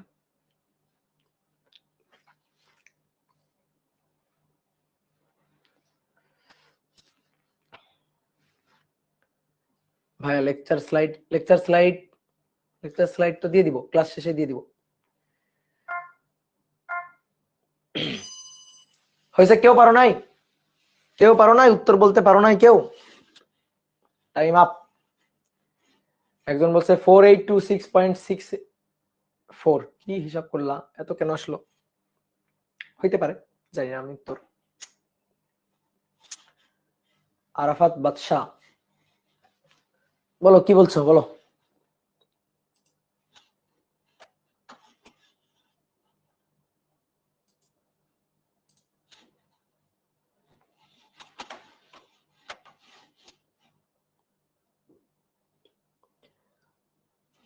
আবির বলছে ফার্স্ট ক্লাস করি নাই, এই ক্লাস কি করব? না, তুমি এই ক্লাস করবা না, তুমি লাস্ট ক্লাস করবা, একেবারে এই অধ্যায়ের লাস্ট ক্লাসটা করবা, দেন তুমি ফার্স্ট ক্লাস করবা, দেন তুমি আবার লাস্ট ক্লাস করবা। 140.55 এটা হইতে পারে। দেখি কি বলছে, দেখো 120 বায়ুমণ্ডলীয় চাপে 30 ডিগ্রি সেলসিয়াস তাপমাত্রায় 1 মিটার কিউব বায়ুর ওজন নির্ণয় করো। 0 ডিগ্রি সেলসিয়াস তাপমাত্রায় 1 বায়ুমণ্ডলীয় চাপে এত মিটার কিউব বায়ুর ওজন বলে দেওয়া আছে। তুই তো আগের ম্যাথ, যে চাপ এত, আয়তন এত, তাপমাত্রা এত, তাহলে চাপ এত, আয়তন এত, তাপমাত্রা এত, ভর কত, এইগুলাই তো একই রকম। তাহলে দেখো তো, অনেকে বলতে পারো ভাই বায়ুর ওজন চাইছে, ওজন কি নিউটনে? না, ওজন চাইছে মানে ওজন না, আসলে ওজন চাইছে মানে ভর চাইছে। তো এটা আমি কিভাবে বুঝলাম? প্রথম লাইনটা পড়ে তুমি একটু কনফিউজ হইতেই পারো, কিন্তু দ্বিতীয় লাইন পড়লে একেবারে পানির মতো ক্লিয়ার। কারণ দ্বিতীয় লাইনে তো তোমার হিন্টস দেওয়াই আছে, তাহলে তুমি কেন অন্যরকম ভাববা? দ্বিতীয় লাইনে তো বলাই আছে 0 ডিগ্রি সেলসিয়াস তাপমাত্রা 1 বায়ুমণ্ডল চাপে 10⁻³ মিটার কিউব বায়ুর ওজন এত কেজি। তাহলে ওজন দিয়ে আসলে কি বুঝাচ্ছে? নিউটন বুঝাচ্ছে না, ওজন দিয়ে আসলে কেজি বুঝাচ্ছে, তার মানে ভর বুঝাচ্ছে। তো একটু ওজন দিয়ে লিখছে, এখন লিখলে তুমি কি করবা? লিখলে তুমি ঠেকাবা কিবা? আমরা এই প্রচলিত ভুল আমরা নিজেরাও তো অনেক সময় করি। ঠিক আছে, যখন আমি তোমাকে জিজ্ঞেস করলাম এই তোমার ওজন কত, যে ধরো তুমি ওয়েট মাপা মেশিনে তোমার ওজন মাপছো, যে ভাই আমার ওজন এত, ওজন এত, তুমি কি নিউটন বলো না কেজি বলো? নর্মালি কিন্তু আমরা কেজি বলি। তো ওই প্রচলিত ভুল আর কি এখানে দেওয়া আছে, তো সমস্যা নেই, তুমি একক দেখে বুঝে যাবা কি চাইছে। এটা আসলে ওজন না, ওজন না, ভর চাইছে। আচ্ছা, তাহলে 120 বায়ুমণ্ডলীয় চাপে, এটা প্রেসার, এটা তাপমাত্রা, এটা আয়তন, ওজন মানে ভর নির্ণয় করতে বলছে, এমটা নির্ণয় করতে বলছে। ঠিক আছে, তাহলে এটাকে আমি 2 বলি, প্রথমগুলোকে আমি 2 বলি। তাহলে এটা আমার P2, এইটা আমার T2, এইটা হচ্ছে আমার T2, এটা হচ্ছে আমার V2, আমার M2টা বের করতে হবে। এটা হচ্ছে আমার T1, এটা হচ্ছে আমার P1, এটা হচ্ছে আমার V1, এটা হচ্ছে আমার M1। শেষ শেষ। তাহলে লিখে ফেলি। তাহলে বড় হাতের M1 P1 V1 divided by বড় হাতের ছোট হাতের M1, তারপরে কি নিচে কি T1, আর এখানে M2 P2 V2 divided by ছোট হাতের M2 আর T2। এটাই তো সূত্র, বুঝছো তো কোন সূত্র লিখছি? দেখো তো আগে কি ছিল? বায়ুর, বায়ুর পরবর্তীতে কি? বায়ুর। তাহলে কোনটা সেম? এই যে বড় হাতের M, আণবিক ভরটা সেম, বাদ, আণবিক ভরটা সেম, দুই পাশ থেকে বাদ, দুই পাশ থেকে ভ্যানিশ। যে দেখো এই মূল সূত্র যে জানে না, তার জন্য এই ম্যাথগুলা মনে করো যে মানে যন্ত্রণা হয়ে যাবে, কারণ সে দেখবে এক একবার এক এক রকম সূত্র, কোত্থেকে কি আসতেছে। তুমি মূল সূত্র জানবা, ম্যাথ পানির মতো সহজ। মূল সূত্র জানলেই ম্যাথ পানির মতো সহজ। আসো দেখি মান বসাই। তাহলে P1 এর মান 1 বায়ুমণ্ডলীয় চাপ, B1 এর মান 10⁻³ নিচে M1 এর মান 1.3 × 10⁻³ T1 এর মান কত? T1 এর মান 0 ডিগ্রি সেলসিয়াস মানে 273 কেলভিন। ওকে, M2 এর মান বের করতে চাই। T2 এর মান 30 + 273, P2 এর মান কত বায়ুমণ্ডলীয় চাপ? 120 অ্যাটমসফিয়ারিক প্রেসার মানে ATM, আর V2 এর মান কত? 1 মিটার কিউব 1। সব কিছু জানি, শুধু জানি না হচ্ছে M2 এর মান। তাহলে এখান থেকে M2 এর মানটা বের করবা কত? 140.55। তাহলে বিশ্বাস করলাম তোমাদের 140.55 কেজি। এই হচ্ছে কথা। ঠিক আছে, ক্লিয়ার? ওকে, নেক্সট আসো দেখি। দেখো এই ম্যাথটা গতদিন তোমাদের করানো হয়েছে, ওই একই ম্যাথ আজকে আবার দেওয়া হয়েছে, শুধু একটু পার্থক্য আছে। তাহলে কি বলছে একটু পড়ি দেখি। 300 কেলভিন তাপমাত্রা একটি অক্সিজেন গ্যাস সিলিন্ডারের আয়তন এত। তাহলে একটা অক্সিজেন গ্যাস সিলিন্ডার আছে, একটু আঁকি ছোট্ট করে।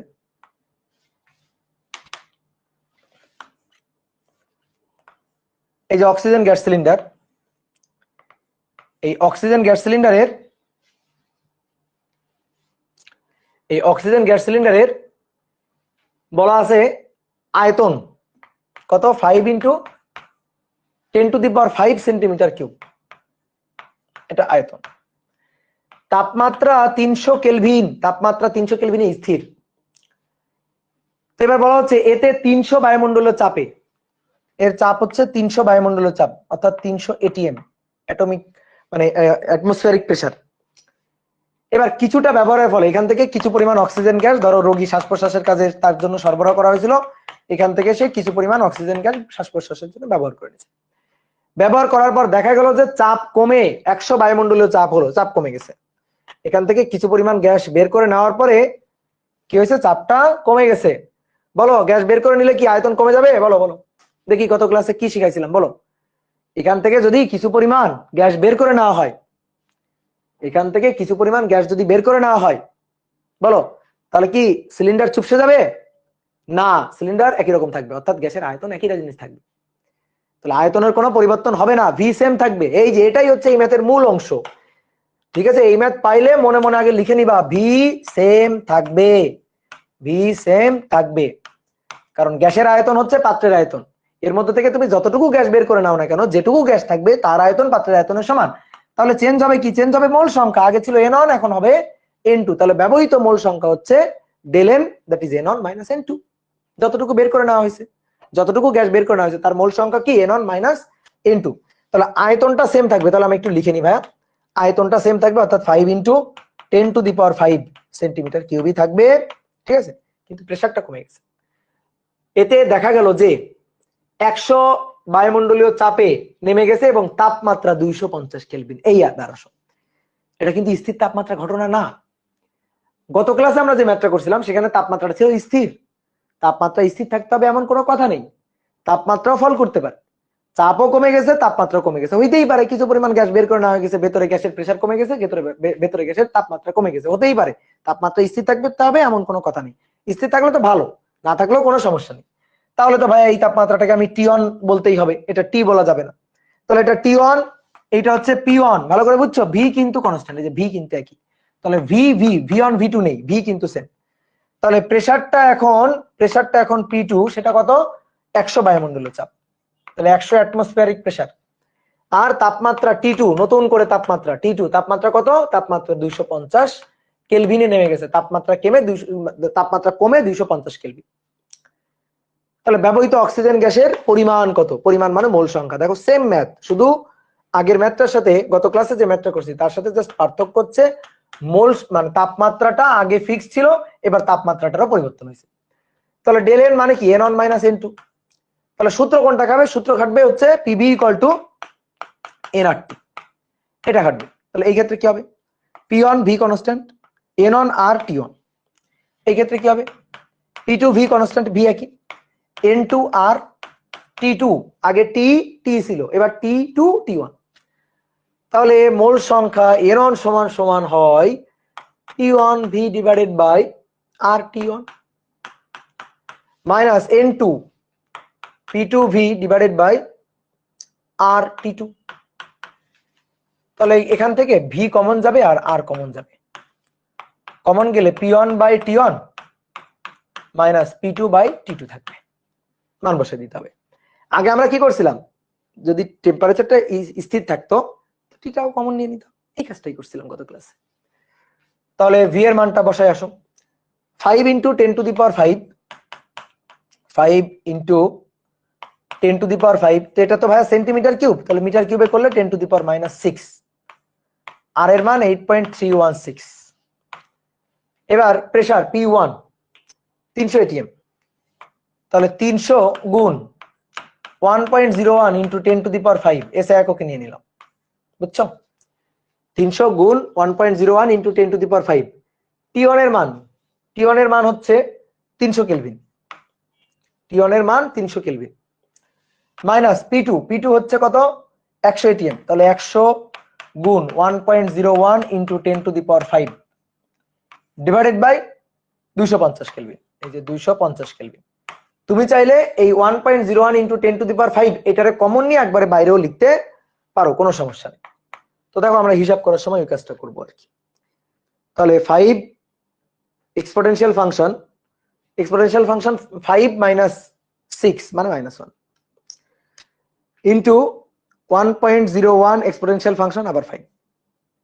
ঠিক আছে, নিচে কত থাকবে? নিচে থাকবে 8.316, তারপরে 300 divided by 300 minus 100 divided by 250, 100 divided by 250। বুঝতে পারছো? তাহলে 3.643 ইন্টু 10⁻³ মোল। ঠিক আছে, বিশাল, অনেক বেশি। ঠিক আছে, এত মোল। কি তোমাদের কি আসছে? এটাই আসছে না? হ্যাঁ, তাহলে এত মোল।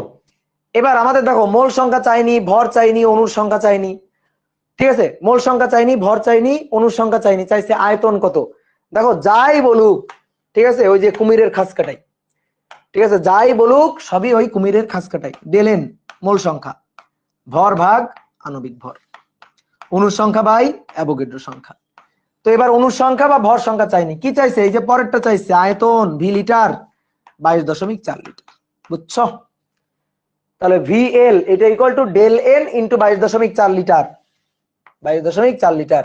তাহলে অতএব ভিএল এটা বের করতে চাই, তাহলে এটার সাথে গুণ দিয়ে দিই 22.4। যে আয়তন কত? আয়তন হচ্ছে 8.1616 ইন্টু 10⁴ লিটার, এটা হচ্ছে আয়তন। বুঝছো?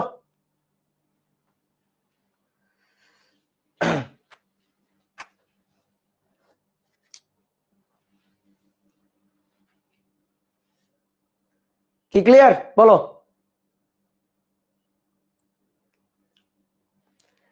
বলো, ক্লিয়ার হয়েছে? দেখি বলো, বুদ্ধি কাটাও, বলো।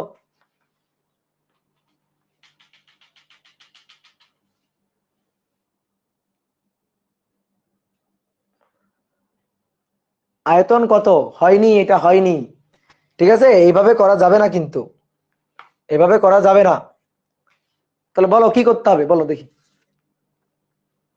ঠিক আছে, এটা অন্যভাবে হবে না। PB equal to nRT. দেখি পিবি ইকুয়াল টু, একজন বলছে পিবি ইকুয়াল টু এনআরটি। বলো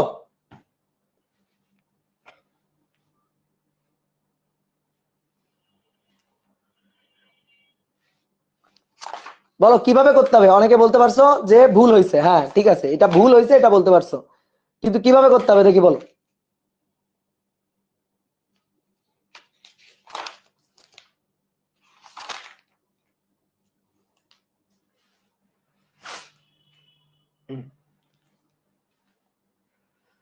ভাগ্যিস তুলে নাই।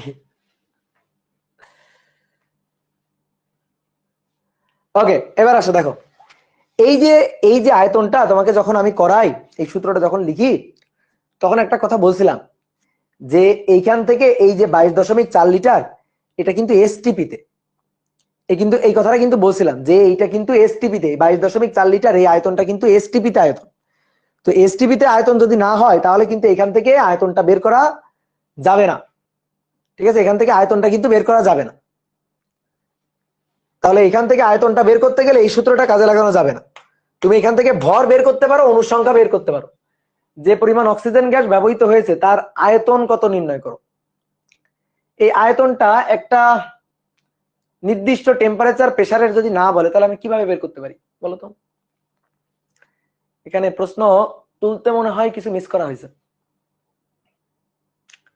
যে পরিমাণ অক্সিজেন গ্যাস ব্যবহৃত হয়েছে তার আয়তন কত বের করো।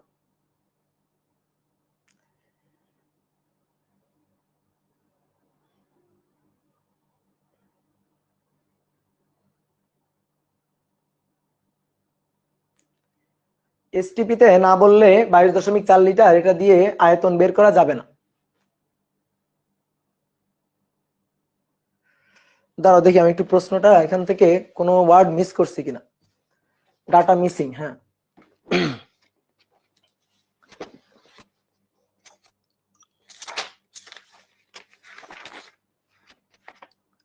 দাঁড়াও একটু দাঁড়াও, আমি হয়তো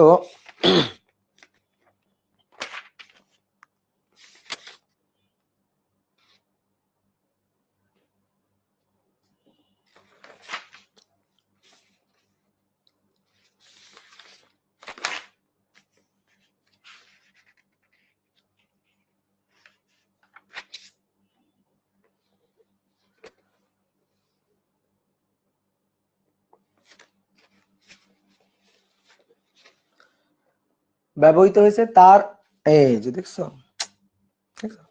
তার ভর কত, তাই তো ভাবি আয়তন চাইবে কেন, আয়তন তো এসটিপি ছাড়া তো বের করা যাবে না। এখানে ভুল হয়েছে, এখানে চাইছে তার আয়তন না, তার ভর কত। কোশ্চেনে এখানে বলছে তার ভর কত, যে পরিমাণ অক্সিজেন গ্যাস ব্যবহৃত হয়েছে তার ভর কত, বুঝছো? পিভি ইকুয়াল টু, একজন হচ্ছে পিভি ইকুয়াল টু এনআরটি কেন হবে না?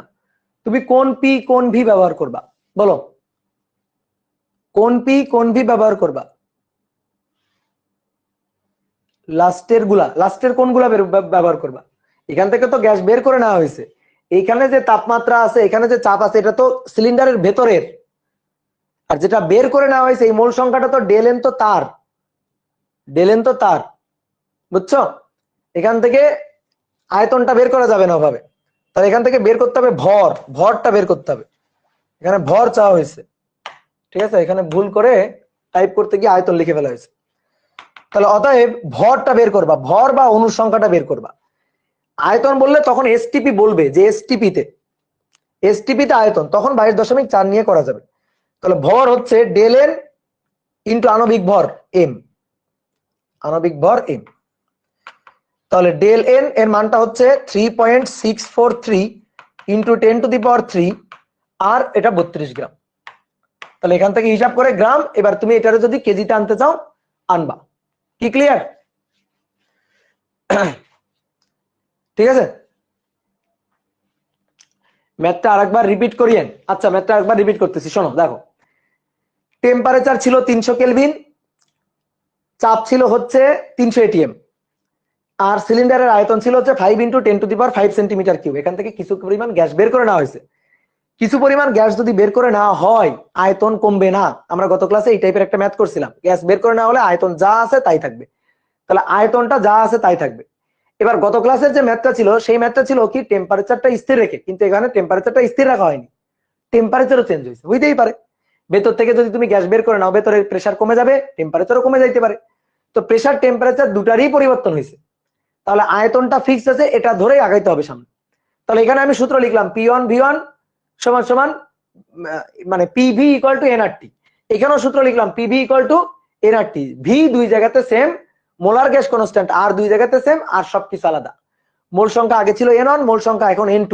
তাহলে কতটুকু গ্যাস বের করে নেওয়া হয়েছে, কতটুকু গ্যাস ব্যবহার করা হয়েছে, সেটা হচ্ছে মোল সংখ্যা N1 মাইনাস মোল সংখ্যা N2, বুঝছো? তাহলে আমরা সেটাই লিখলাম। যদি টিটা কনস্ট্যান্ট থাকে, ধরো টিটা কনস্ট্যান্ট, ওকে, তাহলে টিটাকে বাইরে বের করে নিয়ে আসবো, দেখবা গত ক্লাসের ম্যাথটা হয়ে যাবে। টিটাকে বাইরে বের করে নিয়ে আসলে গত ক্লাসের ম্যাথটা হয়ে যাবে, সেম আগের ম্যাথটা। তো এখানে টিটা সেম নাই, টিটা চেঞ্জ হয়েছে, ওকে, চেঞ্জ হইলে আমি টিটা সহই বসাবো, টিটায় সহই হিসাব নিকাশ করবো, একই কথা। মূল সংখ্যা আসলে, এবার মূল সংখ্যা জানলে আমি চাইলে ভরও বের করতে পারবো, আমি চাইলে অনুসংখ্যা বের করতে পারবো। কিন্তু এখানে ওই যে আয়তন, ওটা একটু ভুল করে লিখে ফেলছিলাম, ওখানে আসলে ভর হবে, ঠিক আছে। ওকে, নেক্সট আসো, দেখো গত ক্লাসে আমরা হ্রদের গভীরতার কিছু ম্যাথ করছিলাম, তাই না? দেখো হ্রদের গভীরতার ম্যাথের, এই ম্যাথ তো প্রচুর আসে, এই ম্যাথের আগে তোমার একটা শর্টকাট বলি, হ্রদের গভীরতা নির্ণয়ের একটা শর্টকাট বলে দিই, শর্টকাট টেকনিক। এই শর্টকাট টেকনিক, এটা হচ্ছে হ্রদের গভীরতা নির্ণয়ের শর্টকাট টেকনিকটা হচ্ছে H equal to N-1 P atmospheric pressure divided by rho g. এটা হচ্ছে শর্টকাট টেকনিক। এন এর পরিচয়টা কি? এন এর পরিচয় হচ্ছে আয়তন যত গুণ এন, আয়তন যত গুণ, লিখবা না কারণ গত ক্লাসে করা আছে, তো এইটা শর্টকাট সূত্রটা তুলবা খালি, আয়তন যত গুণ। এবার দেখো আমি তোমাদের দেখাচ্ছি কিভাবে আসলে শর্টকাটটা আসে। দেখো আমরা গত ক্লাসে একটা ম্যাথ করছিলাম, হ্রদের তলদেশ থেকে পৃষ্ঠে আসলে আয়তন 8 গুণ হয়, তাহলে V1 হচ্ছে V, V2 হচ্ছে 8V, এই যে গভীরতাটা হচ্ছে এইচ, এখানে যখন আছে তখন প্রেসার P1 হচ্ছে তরলের চাপ অর্থাৎ এইচ রো জি, প্লাস আবার এর উপরে বায়ুমণ্ডল আছে, বায়ুমণ্ডলের চাপ পি অ্যাটমসফিয়ারিক প্রেসার। আর যখন এখানে থাকবে P2 তখন অনলি এর উপর তো শুধুমাত্র বায়ুমণ্ডল আছে, বাতাস আছে, তাহলে বাতাসের প্রেসার। তাপমাত্রার কথা যদি বলা না থাকে, তাপমাত্রার কথাটা যদি বলা না থাকে, টেম্পারেচারের কথা যদি উল্লেখ না থাকে, তাহলে P1 V1 আর P2 V2, ঠিক আছে, P1 V1 সমান সমান P2 V2, তাপমাত্রার কথা যদি উল্লেখ না থাকে। তাহলে এখানে বসানোর পরে P1 H rho G plus P atmospheric pressure into V1 that is V, P2 P atmospheric pressure R V2 হচ্ছে 8V। এটা কাটাকাটি গেছিল, দেখো P atmospheric pressure 8টা P atmospheric pressure, একটা ওই পাশে গেলে 7টা, 7 P atmospheric pressure, কি পড়ে থাকলো H rho G, আমার বের করতে হবে H, তাহলে ভাগ হচ্ছে rho G।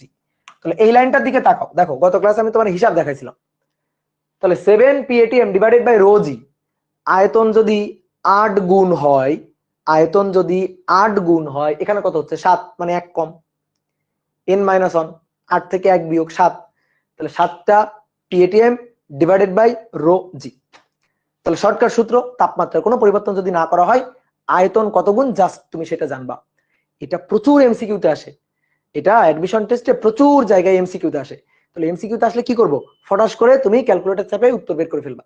তাহলে তার জন্য সূত্র মাথায় রাখবা, 7 P atmospheric pressure divided by rho G। তাহলে 7টা কিভাবে আসলো, n-1 থেকে আসলো, 8-1 থেকে আসলো, এটা হচ্ছে শর্টকাট সূত্র। তাহলে শর্টকাট সূত্রের কথাটা বললাম। এবার আসো, এই যে ম্যাথটা আছে, এই ম্যাথটা হচ্ছে গত ক্লাসে যে ম্যাথটা করছিলাম তার উল্টাটা, গত ক্লাসে যে ম্যাথটা করছিলাম তার ঠিক উল্টাটা। গত ক্লাসের ম্যাথে আয়তনের কি পরিবর্তন হয় সেটা দেওয়া ছিল, হ্রদের গভীরতাটা এইচ এর মানটা বের করতে বলছিল, কিন্তু এখানে এইচ এর মানটা দেওয়া আছে। তাহলে আসো প্রশ্নটা পড়ি আমরা। একটি পুকুরে পানির গভীরতা হচ্ছে 6 মিটার। পুকুরের শান্ত পানি, কোনো স্রোত নাই, হ্রদের এই ম্যাথগুলোর ক্ষেত্রে কোনো স্রোত থাকা যাবে না, এই কারণে নদী টদী বলে না। দেখো তাহলে পুকুরের পানির গভীরতা দেওয়া আছে 6 মিটার, বলছে বায়ুমণ্ডলের তাপমাত্রা মানে পানির উপরের পৃষ্ঠে তাপমাত্রাটা হচ্ছে 27 ডিগ্রি সেলসিয়াস, এবং নিচে যখন যাবা, পানির নিচে যখন যাবা, প্রতি মিটারের জন্য তাপমাত্রা 0.5 ডিগ্রি সেলসিয়াস কমে। তাহলে 6 মিটারে কতটুকু কমবে, বুঝে গেছো? একেবারে তলদেশে যখন যাওয়া হচ্ছে তখন তাপমাত্রা কতটুকু কমবে এটা হিসাব করতে পারবা, কারণ প্রতি মিটারে 0.5 ডিগ্রি সেলসিয়াস কমে। তাহলে তাপমাত্রার কিন্তু চেঞ্জ আছে এখানে, হ্রদের উপরে এবং নিচে, পুকুরের উপরের পৃষ্ঠে এবং নিচের পৃষ্ঠে, তলদেশে তাপমাত্রার ডিফারেন্স হয়েছে। বলছে পানির ঘনত্বের পরিবর্তন তুমি উপেক্ষা করে, কারণ ঘনত্বের পরিবর্তন উপরে নিচে একই ধরে, একটা মার্শ বুদবুদ মানে বায়ু বুদবুদ আর কি, সেটা পানির উপরিতলে পৌঁছাইলে আয়তনের শতকরা কি পরিবর্তন হবে, মানে আয়তন কতটুকু বাড়বে। আর বায়ুমণ্ডলের চাপ দেওয়া আছে 10⁵ পাস্কেল। তাহলে আসো চিত্র এঁকে ফেলবা, সুন্দর করে একটা চিত্র এঁকে ফেলবা, দেখবা ম্যাথ হয়ে গেছে। তাহলে এখান থেকে একটা বায়ু বুদবুদ উপরের পৃষ্ঠে যাবে, এখান থেকে উপরের পৃষ্ঠে যাবে, এই যে হ্রদের মধ্যে কি আছে, পানি, ঠিক আছে। হ্রদের যে গভীরতাটা, সেই গভীরতাটা হচ্ছে এইচ এর মান কত, এইচ এর মান হচ্ছে 6 মিটার, এইচ এর মান হচ্ছে 6 মিটার, ঠিক আছে। তাহলে নিচ থেকে উপরের দিকে যাচ্ছে, এই চিহ্নটা দেখাই দিবা, তাহলে বুঝবা কোনগুলা 1 আর কোনগুলা 2। তাহলে এখান থেকে এখানে যাচ্ছে, তাহলে এটা আদি, তাহলে এটা V1, এটা P1 আর এটা T1, আর এইখানে হচ্ছে P2, এখানে হচ্ছে V2, এখানে হচ্ছে T2, বুঝছো? তো T2 এর মানটা 27 ডিগ্রি সেলসিয়াস, দেখো দেওয়া আছে T2 এর মানটা, এই যে বায়ুমণ্ডলের তাপমাত্রা, বায়ুর তাপমাত্রা 27 ডিগ্রি সেলসিয়াস, তাহলে পানির উপরের পৃষ্ঠে তাপমাত্রাটা 27 ডিগ্রি সেলসিয়াস। তলদেশে গেলে প্রতি মিটারের জন্য 0.5 ডিগ্রি সেলসিয়াস কমে, কিন্তু গভীরতা 6, তাহলে 27 ডিগ্রি সেলসিয়াস থেকে কমে যাবে, 27 থেকে কমে যাবে প্রতি মিটারের জন্য 0.5, তাহলে 6 মিটার আছে, তাহলে 6 গুণ 0.5, তাহলে 24 ডিগ্রি সেলসিয়াস এটা হবে, বুঝছো? এবার P1 প্রেসার, তো P1 তো আগের মতোই, P2 কি, P2 হচ্ছে P atmospheric pressure, PATM, P2। তাহলে P1 টা কি হবে, P1 টা হবে P atmospheric pressure plus H rho G, ঠিক আছে। V1 আর V2 আগে কি করা থাকতো, V1 আর V2 দেওয়া থাকতো, যে V1 এত, V2 এত গুণ হল, আয়তন এত গুণ হল। এবার তা বলে দেওয়া নেই। এবার V1 আর V2 থেকে V1 আর V2 এর অনুপাত বা সম্পর্ক থেকেই আমার বের করতে হবে আয়তনের শতকরা কতটুকু বৃদ্ধি হইল। তো আসো দেখি কিভাবে হিসাব করা যায়। তাহলে এইবার সূত্র লিখবো P1 V1 divided by T1, P2 V2 divided by T2। ঠিক আছে, তাহলে P1 এর মান হচ্ছে P atmospheric pressure plus H rho g, একবারে মান বসাবো আমি। P atmospheric pressure 10 to the power 5 plus H rho g 6, রদে থাকবে পানি 1000, জি এর মান 9.8 ইন্টু V1 ডিভাইডেড বাই নিচে T1 24 প্লাস 273। এবার আসো P2 হচ্ছে P অ্যাটমসফিয়ারিক প্রেসার। তো P অ্যাটমসফিয়ারিক প্রেসার কত? 10 টু দি পাওয়ার 5, একবারে লিখে দিলাম, হ্যাঁ, গুণ V2 নিচে T2 হচ্ছে 27 ডিগ্রি সেলসিয়াস, তাহলে 27 প্লাস 273 মানে 300, 27 প্লাস 273 মানে 300। তাহলে এবার কোনাকুনি গুণ করো, দেখো 10 টু দি পাওয়ার 5 প্লাস 6 গুণ 1000 গুণ 9.8, এটা গুণ 27 প্লাস 273 ভাগ 24 প্লাস 273 ভাগ 10 to the power 5, 10 to the power 5। তাহলে কি পাইলাম? V2 ইকুয়াল টু, কি ব্যাপার অনেকে হিসাব করলা, ভুল হিসাব করছো তো, 1.604 V1। ঠিক আছে, 1.604 V1 তোমাদের কেমনে আসলো এগুলা? আমার তো 1.604 আসলো। তাহলে V1 V2 সমান সমান 1.604 V1, that means V1 plus 0.604 V1, V1 plus 0.604 V1, বুঝছো? তাহলে এটা হচ্ছে V1 প্লাস V1 ইন্টু 0.604। তাহলে বলো V1 এর কত পার্সেন্ট? বলো এটা কত পার্সেন্ট? এই যে 1.604 V1, এটা দেখেই উত্তর বলা যায়, 60.4% বাড়ছে। তাহলে V1 প্লাস V1 ইন্টু এত, তার মানে দেখো তো V1 এর 60.4% না, এটা মানে 100 দিয়ে গুণ করবে, এটা 100 দিয়ে গুণ করবে, যা আসবে তাই। তাহলে কত পার্সেন্ট, শতকরা কত পার্সেন্ট আয়তনের পরিবর্তন হবে? এত পার্সেন্ট আয়তন বাড়বে। ঠিক আছে, এত পার্সেন্ট আয়তন বাড়বে। এই যে শতকরা পরিবর্তন, এটা কিন্তু কতটুকু বাড়বে এটা কিন্তু এভাবে বের করা যায়। সেটা হচ্ছে ডেল ভি ডিভাইডেড বাই আদি। আদিটা কোনটা? V1টা হচ্ছে আদি, তাহলে আদিটা হচ্ছে V1 গুণ 100%, এভাবেও কিন্তু বের করা যায়। ঠিক আছে, এভাবেও কিন্তু বের করা যায়। তাহলে ডেল ভিটা কি হবে? ডেল ভিটা হবে V2 মাইনাস V1, বড়টা বিয়োগ ছোটটা আর কি, V2 মাইনাস V1। তাহলে V2টা কত? এই যে V2টা হচ্ছে 1.604, ঠিক আছে, 1.604 V1 মাইনাস V1, এই যে V2 minus V1 divided by V1 গুণ 100%। তাহলে V1 কাটাকাটি করো, দেখো ওইটাই আসবে 60.4%। ঠিক আছে, এভাবেও হিসাব করতে পারো কেউ চাইলে এভাবেও হিসাব করতে পারো, যার যেটা ভালো লাগে,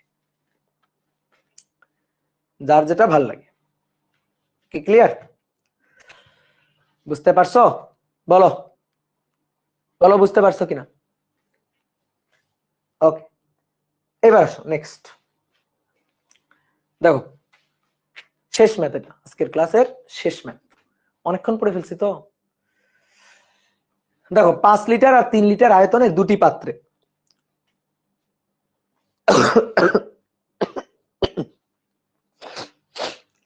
5 লিটার এবং 3 লিটার আয়তনের দুটি পাত্রে যথাক্রমে 3 গুণ ও 7 গুণ বায়ুমণ্ডলের চাপে বাতাস আছে। পাত্র দুটিকে সরু নল দিয়ে যুক্ত করে দিলে উভয় পাত্রের গ্যাসের সাধারণ চাপটা কত, এটা আমাদের বের করতে বলছে। কি ক্লিয়ার? তাহলে দেখি, চলো শুরু করি। 3 লিটার আর 5 লিটার আয়তনের দুইটা পাত্র, তাহলে এই একটা পাত্র আর এই একটা পাত্র, দুইটা পাত্র। এটা 3 লিটার, এটা ধরো 5 লিটার। দুইটা পাত্রে 3 গুণ, আর আচ্ছা উল্টা লিখে ফেলছি, সরি। এটা ধরো 5 লিটার আর এটা হচ্ছে 3 লিটার। 3 গুণ এবং 7 গুণ বায়ুমণ্ডলের চাপে বাতাস আছে, এর মধ্যে বাতাস রাখা আছে। 3 গুণ আর 7 গুণ বায়ুমণ্ডলের চাপে, তার অর্থাৎ বায়ুমণ্ডলের চাপ যা তার 3 গুণ, তো বায়ুমণ্ডলের চাপ হচ্ছে 1 atm। তাহলে এখানে তাপটা হচ্ছে বায়ুমণ্ডলের চাপের 3 গুণ, তাহলে 3 atm 1 atm এর 3 গুণ। তাহলে এখানে কত এটিএম হবে? এখানে হবে 7 atm, 7 গুণ বায়ুমণ্ডলের চাপে বাতাস রাখা আছে। এবার কি করা হয়েছে? এবার পাত্র দুইটাকে একটা সরু নল দিয়ে যুক্ত করে দিল। পাত্র দুটোকে কি করব? একটা সরু নল দিয়ে যুক্ত করে দেব। দেখো পাত্র দুইটাকে একটা সরু নল দিয়ে সংযুক্ত করে দিচ্ছি। মাঝখানে পাত্র দুটাকে এই যে একটা সরু নল দিলে সংযুক্ত করলাম। সরু নল মানে এই নলের তেমন কোনো আয়তন নেই, সরু নল দিয়ে সংযুক্ত করে দিলাম। এই নলটা সরু মানে এর আয়তন অতি নগণ্য, ঠিক আছে? এই নলের আয়তন অতি নগণ্য, নলটার আয়তন অতি নগণ্য, এই কারণে বলছে সরু, অতি নগণ্য। সংযুক্ত করে দিলাম। আচ্ছা, সংযুক্ত করে দিলে কি হবে? এই দুইটা গ্যাস মিশে যাবে। কোন পাত্র থেকে কোন পাত্রের দিকে গ্যাস যাবে? যে পাত্রের চাপটা বেশি। এখানে চাপটা ছিল হচ্ছে 7 atm আর এখানে চাপটা ছিল 3 atm। তাহলে এই পাত্র থেকে গ্যাসটা এই পাত্রের দিকে যাবে, কারণ এখানে বেশি চাপে এই গ্যাসটা রাখা ছিল। তাহলে চাপ এখান থেকে এইদিকে যাবে, বুঝছো? তাহলে এবার দেখো তো, দুটো গ্যাস মিলেমিশে একাকার হয়ে একটাই গ্যাস না এখন। তাহলে বলো এবার প্রেসার কি এইখানে একটা প্রেসার এইখানে একটা প্রেসার হবে? না। যখন দুইটা আলাদা আলাদা পাত্র ছিল তখন দুই পাত্রে আলাদা আলাদা প্রেসার, কিন্তু এবার যখন কমন হয়ে গেছে তখন দুই পাশে আলাদা আলাদা প্রেসার নেই, তাহলে প্রেসার এখন সেম। তাহলে সেম প্রেসার, তাহলে প্রেসার এই যে পি সেম, এই সেম প্রেসার পি সাধারণ প্রেসার, এই পি এর মানটাই না আমাদের বের করতে বলছে, এটাই আমাদের হিসাব করতে বলছে যে প্রেসারটা কত। তো দেখি কিভাবে হিসাব করা যায়, আসো দেখি, শুরু করি আমরা। দেখো তো আমি এখানে লিখতে পারি, এইটা হচ্ছে আমার V1, এটা হচ্ছে আমার V2, এটা হচ্ছে P1, এটা হচ্ছে P2। এখানে যে পরিমাণ গ্যাস আছে তার মোল সংখ্যা N1, এখানে যে পরিমাণ গ্যাস আছে তার মোল সংখ্যা N2। তাহলে এখানে দেখো তো লেখা যায় P1 V1 সমান সমান N1 আর T। টি এর কোনো কথা বলা নেই, দেখো টি এর কোনো কথা বলা নেই কোশ্চেন। 5 লিটার 3 লিটার আয়তনের দুটি পাত্রে যথাক্রমে এত গুণ বায়ুমণ্ডলীয় চাপে বাতাস আছে, পাত্র দুটিকে সরু নল দিয়ে সংযুক্ত করে দিলে উভয় পাত্রের সাধারণ চাপ কত হবে? বলছে নাকি ভিন্ন ভিন্ন তাপমাত্রায় আছে? বলছে এটা ভিন্ন ভিন্ন তাপমাত্রায় আছে, এটা কি বলছে? বলে নাই। তাহলে টিটা সেম আছে। তাহলে P1 V1 N1 আর টি। এইখানে তাহলে কি লিখবো? P2 V2 সমান সমান, লিখবা নাকি এবার একটু লেখা থামাও। P2 V2 সমান সমান N2 আর টি। তাহলে একটা জিনিস দেখো, এখানে মানগুলা বসাই। P1 এর মানটা হচ্ছে 3, V1 এর মানটা হচ্ছে 5, 3 গুণ 5। N1 এর মান জানি না, আর এর মান জানি না, টি এর মান জানি না। তাহলে এটারে বললাম 1 নং সমীকরণ, থাকুক। এবার আসো P2 এর মান হচ্ছে 7 আর এটা হচ্ছে 3। N2 এর মান জানি না, আর এর মান হয়তো জানি, কিন্তু টি এর মান জানি না, এটারে বললাম 2 নম্বর সমীকরণ। এবার আসো, থাক এই দুইটা থাক, এই দুইটা আপাতত কোনো কাজে লাগতেছে না, থাকুক এই দুইটা। এবার বলো এইখানে, বলো এখানে প্রেসার কত বলো? এখানে PV ইকুয়াল টু সাধারণ চাপ টোটাল আয়তন, সাধারণ চাপ টোটাল আয়তন, সাধারণ চাপ টোটাল আয়তন সমান সমান টোটাল মোল সংখ্যা। বলো মোল সংখ্যা কত? এটা ছিল N1, এটা ছিল N2। দেখতেই পাচ্ছি আয়তন, টোটাল আয়তন দেখতেই যেটা পাচ্ছি টোটাল আয়তন V, সেই V হবে V1 প্লাস V2, মানে 5 লিটার আর 3 লিটার যোগ হয়ে, বুঝছো? 5 লিটার আর 3 লিটার যোগ হয়ে এই 3 atm এই 7 atm এই দুইটা কিন্তু নেই। সাধারণ প্রেসার কিন্তু P, সেই P এর মানটা বের করতে হবে, কিন্তু আয়তন এটা তো আমি দেখতেই পাচ্ছি চোখের সামনে, দুটো পাত্র মিলে টোটাল গ্যাস। তাহলে গ্যাসের আয়তন কি দুইটা পাত্রের টোটাল আয়তনের সমান। এই সরু নলের আয়তন অতি নগণ্য, তাহলে টোটাল আয়তন এখন কত? টোটাল আয়তন এখন 8 লিটার, 5 আর 3 8 লিটার, বুঝছো? টোটাল আয়তন 5 আর 3 8 লিটার। তাহলে PV ইকুয়াল টু, লিখি আগে, PV ইকুয়াল টু NRT, সূত্রটা আগে লিখি। PV ইকুয়াল টু NRT, সূত্রটা আগে লিখলাম। এবার আসো মান বসাই। সাধারণ চাপ পিটা আমাদের বের করতে হবে, ভিটা হচ্ছে এই দুইটা চাপের যোগফল, তাহলে ভিটা হচ্ছে V1 প্লাস V2 আর কি। মোল সংখ্যা এই দুইটা গ্যাসের টোটাল মোল সংখ্যা, অর্থাৎ N1 প্লাস N2, আর টেম্পারেচার T, টেম্পারেচার তো কোনো চেঞ্জ আমি করিনি। কি কথা কি বুঝছো? তাহলে প্রেসার V1 প্লাস V2 একবারে বসাই দিই 8, ঠিক আছে? 8 into P। N1 plus N2, দেখো N1 প্লাস N2 আর T। এইবার এই যে তিনটা সমীকরণ 1 2 আর ওই যে 3, এই তিনটা সমীকরণ থেকে তোমার পিটাকে বের করতে হবে। বের করা যাবে কিনা? 100 বার যাবে। দেখো তো 1 আর 2 নম্বর এই দুইটা সমীকরণ যোগ করা যায়? যোগ করলে 3 × 5 = 15 আর 3 × 7 = 21 হয়। আর এই পাশে কি হয়? এই পাশে হয় n1 + n2 কমন নিয়ে rt হয়। দেখো তো হয় কিনা? ঠিক আছে, হয়। দেখো n1 + n2 * rt, n1 + n2 * rt। ওইখানে একটু তাকাও, তাকাও।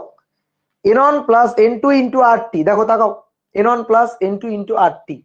তাহলে n1 + n2 * rt এর মান হচ্ছে 15 + 21। 15 + 21। বলো, ম্যাথ করতে আর বাকি আছে?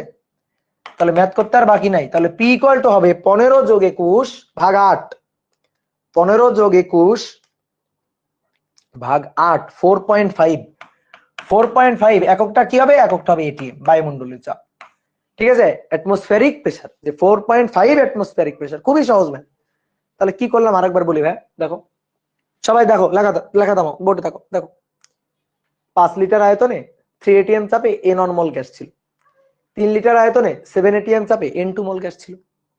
দুইজনের জন্য আলাদা আলাদা করে PV = nRT সূত্র লিখছি। টেম্পারেচারটা ফিক্সড, টেম্পারেচার কোনো পরিবর্তন নেই, কারণ টেম্পারেচারে কোনো পরিবর্তনের কথা প্রশ্নে বলেনি। আমি সূত্র লিখলাম P1 V1 = n1 RT, P2 V2 = n2 RT। লেখার পরে P1 V1 এর মান বসালাম, P1 V1 এর মান বসালাম, দুটো যোগ করলাম। দুটো যোগ করলে কি থাকলো? এখানে n1 + n2 RT থাকলো। আর এই পাশে হলো 15 + 21। এবার আসো, মিশাই ফেললে কি হলো? মিশাই ফেললে মোল সংখ্যা হয়ে গেল, টোটাল মোল সংখ্যা হয়ে গেল n1 + n2। মিশাই ফেললে কি হলো? মিশাই ফেললে আয়তন হয়ে গেল V1 + V2। মিশাই ফেললে চাপটা কি হলো? P1 + P2। না, চাপটা কিন্তু P1 + P2 হবে না। চাপটা যে P1 + P2 হবে এটা তুমি জোর দিয়ে বলতে পারো? পারো না। আয়তন V1 + V2 হবে, এটা দেখতেই পাচ্ছি। মোল সংখ্যা, টোটাল মোল সংখ্যা n1 + n2 হবে, এটা তো দেখতেই পাচ্ছি। কিন্তু প্রেসার, দুইটা প্রেসার মিলে টোটাল প্রেসার এটা হবে না। তাহলে প্রেসার কত হবে? সেই সাধারণ চাপটা কত হবে সেটা তো আমরা বের করতে চাই। তো সূত্র কি? PV = nRT। সূত্র লিখে দিলাম PV = nRT। তাহলে P এর মান সাধারণ চাপ, এই দুটো গ্যাস মিলে মিশে এখন একটাই গ্যাস এখন। তাহলে সাধারণ চাপটা P বের করতে হবে, যেখানে আয়তন বসাইতে হবে টোটাল এই পাত্রের আয়তন। তো টোটাল আয়তনটা হচ্ছে 5 লিটার আর 3 লিটার মিলে টোটাল আয়তন হয়ে গেছে 8 লিটার। তাহলে V এর মানটা 8 লিটার বসালাম। আর এই পাশে n1 + n2 RT, কিন্তু মোল সংখ্যা যে কত কত সে তো আমি জানি না। তাহলে জানি না, সমস্যা নেই। দেখো n1 + n2 * RT মানেই হচ্ছে 15 + 21। সুন্দর করে 15 + 21 এনে বসাই দিলাম। বসাই দিলে বাকি থাকলো চাপ P। তাহলে পিটা বের করে নিলাম 4.5 অ্যাটমসফিয়ারিক প্রেসার। শেষ। বুঝতে পারছো? তাহলে আজকের মতো শেষ নাকি আর আছে? তাহলে আজকের মতো শেষ। দেখো অনেকগুলো ম্যাথ করছি। কতটা ম্যাথ করলাম? 17টা ম্যাথ করে ফেলছি। ঠিক আছে, গত ক্লাসে 3টা মিলে আজকে টোটাল হইলো 17টা ম্যাথ, এবং খুবই সুন্দর সুন্দর ম্যাথ করছি। ক্লিয়ার? ভাইয়া আজকে আনমিউট করেন। আজকে আনমিউট করব না, বুঝছো? আজকে আনমিউট করব না, কারণ প্রচন্ড ঘুম দরকার। এই যে ঢাকা গেলাম, ঢাকা গিয়ে এই যে কয়দিন প্রোগ্রামের জন্য দৌড়াদৌড়ি গেল, সাথে আবার পরের দিন আবার রাজশাহী আসলাম। রাজশাহী এসে আজকে সারাদিন অফলাইন ক্লাস পড়ালাম, তারপর তোমাদের অনলাইনে ক্লাস নিলাম। ঠিক আছে, আজকে আজকে না, আজকে আনমিউট করব না। আনমিউট করলে, ঠিক আছে, যদি কিছু বলা থাকে তাড়াতাড়ি লিখে দাও, তাড়াতাড়ি লিখে দাও। এখন খাওয়া দাওয়া করে আমার ঘুমাইতে হবে, না হইলে দেখবা আমি কালকে মার্ডার হয়ে গেছি। হ্যাঁ, আর্কাইভ দিয়ে দিব, 2 দিনের মধ্যে আর্কাইভ পেয়ে যাবা। যাও, কথা দিলাম। যে কটা ক্লাস আমার আছে, বিশেষ করে যে মহাকর্ষ আছে, হ্যাঁ চতুর্থ অধ্যায় তো নেই, ফার্স্ট ইয়ারের চতুর্থ অধ্যায় নেই, মোটামুটি যে কটা আছে তোমাদের শর্ট কোর্সে আমি দিয়ে দিব। যাও। 12 নাম্বার প্রবলেম একটু বলো। 12 নম্বরে কি প্রবলেম? বলো বলো বলো। বইটা কি এক বাই লাইন ফুল মুখস্থ করে পড়বো? না, এটা বোকামি। এটা বই লাইন বাই লাইন কে মুখস্থ করে? বুঝে বুঝে পড়বা। যদি আয়তনও চাইতো তাহলে এসটিপি তে বের করতাম কি? হ্যাঁ ভাইয়া, রিফাত ভাইয়াকে চিনেন কি? বগুড়াতে ম্যাথ পড়ায়। এই তোমার রিফাত ভাই আমার রুমমেট, রিফাত ভাইকে চিনবো না কেন? তুমি বগুড়ার ছেলে। রিফাত ভাইয়া, তোমাদের রিফাত ভাইয়া আমার রুমমেট ছিল, বগুড়াতে ম্যাথ পড়াই। হ্যাঁ, আমি তো যাই মাঝে মাঝে, বগুড়া যাই তো, ওর বাসায় যাই তো। পর্যাবৃত্ত গতি আছে? হ্যাঁ পর্যাবৃত্ত গতি আছে। কাজ ক্ষমতা শক্তি দিয়ে প্লিজ। হ্যাঁ কাজ ক্ষমতা শক্তি আছে, দিয়ে দিব। পর্যাবৃত্ত গতি আছে, হ্যাঁ দিয়ে দিব। পর্যাবৃত্ত গতি দিয়ে দিব, কাজ ক্ষমতা শক্তিও দিয়ে দিব। ঠিক আছে, তাহলে আজকে শেষ। ঠিক আছে, সেপ্টেম্বরের ফার্স্ট উইকের আগেই কি এই চ্যাপ্টার শেষ হবে ভাইয়া? ইয়ার চেঞ্জ এক্সাম আছে। যদি তোমার এক্সাম থাকে, এক্সামে যদি খুব তাড়া থাকে, তাহলে তুমি আর্কাইভ থেকে ক্লাসগুলো করে নাও। আর্কাইভে তো ক্লাস দেওয়াই আছে। এই অধ্যায়ের, বুঝছো? তাড়াহুড়া করে, আমি জানি না কবে শেষ হবে, আমি আসলে টাইম ধরে ধরে বা ক্লাস ধরে ধরে পড়াই না, আমি বলতে পারবি না যে অধ্যায়ের কয়টা ক্লাস লাগবে। আমি লিখলাম একটা, আপনি পড়লেন আরেকটা। দেখি তুমি কি লিখছো, কই কই কই কই তোমার নাম কই? যদি আয়তনও চাইতো তাহলে del P R del V দিয়ে ম্যাথ করা যেত না? না, যেত না। কারণ তুমি যে গ্যাসটা বের করে নিয়ে রাখছো সেটা ডেল পি আর ডেল ভিতেই কি রাখছো, সেটা কি বলছে বলো তো? তুমি যে গ্যাসটা বের করে নিছো সেই গ্যাসটা কি তুমি ডেল পিতে রাখছো বলো? এটা তো বলেনি, সুতরাং করা যাইতো না। ঠিক আছে, সুতরাং করা যাইতো না।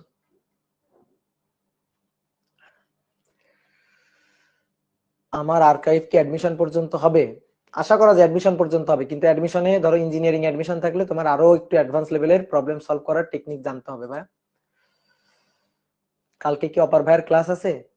কালকে কি অপার ভাইয়ের ক্লাস আছে? আচ্ছা দেখি ক্লাস আছে কিনা, বলতে পারবো না ওরা ফিরছে কিনা। যদি ফিরে তাহলে ক্লাস নিবে, না হলে আমি নিয়ে নিবো। এটাই হচ্ছে কথা। মানে তোমাদের ক্লাসগুলো কেমন উল্টাপাল্টা হয়ে গেছে, অপারের দিন আমি ক্লাস নিতেছি, আমার দিন অপার ক্লাস নিতেছে। ভাইয়া আপনি কি কোশ্চেন ব্যাংক সলভ করাবেন? কোশ্চেন ব্যাংক সলভ করানো লাগে না, কোশ্চেন ব্যাংক সলভ অটোমেটিক্যালি হয়ে যায়। তুমি আমি যে অধ্যায় পড়াবো সেই অধ্যায় পড়ানোর পরে কোশ্চেন ব্যাংক ধরবা, দেখবা কোশ্চেন ব্যাংক পানি পানি হয়ে গেছে। কোশ্চেন ব্যাংকে এমন কোনো প্রবলেম নেই যে প্রবলেম ক্লাসে আর করানো হয়নি, বুঝছো? কোশ্চেন ব্যাংক তামা তামা হয়ে গেছে। কোশ্চেন ব্যাংক করার পরে আমরা এইটা করি, বুঝছো? এই যে এইটা দেখছো, দেখছো এটা দেখো, এই যে কোশ্চেন ব্যাংক তো তামা তামা হয়ে যায়, তারপরে এইটাও তামা তামা হয়ে যায়। ক্লিয়ার? শুধু পাশে লেখা থাকে না যে কোশ্চেনটা কত সালে কোথায় আসছে, এটা লেখা থাকে না, তাই ছাড়া সব হয়ে যায়। তুমি শুধু প্রবলেম নিয়ে আসবা, আননোন প্রবলেম নিয়ে আসবা খালি।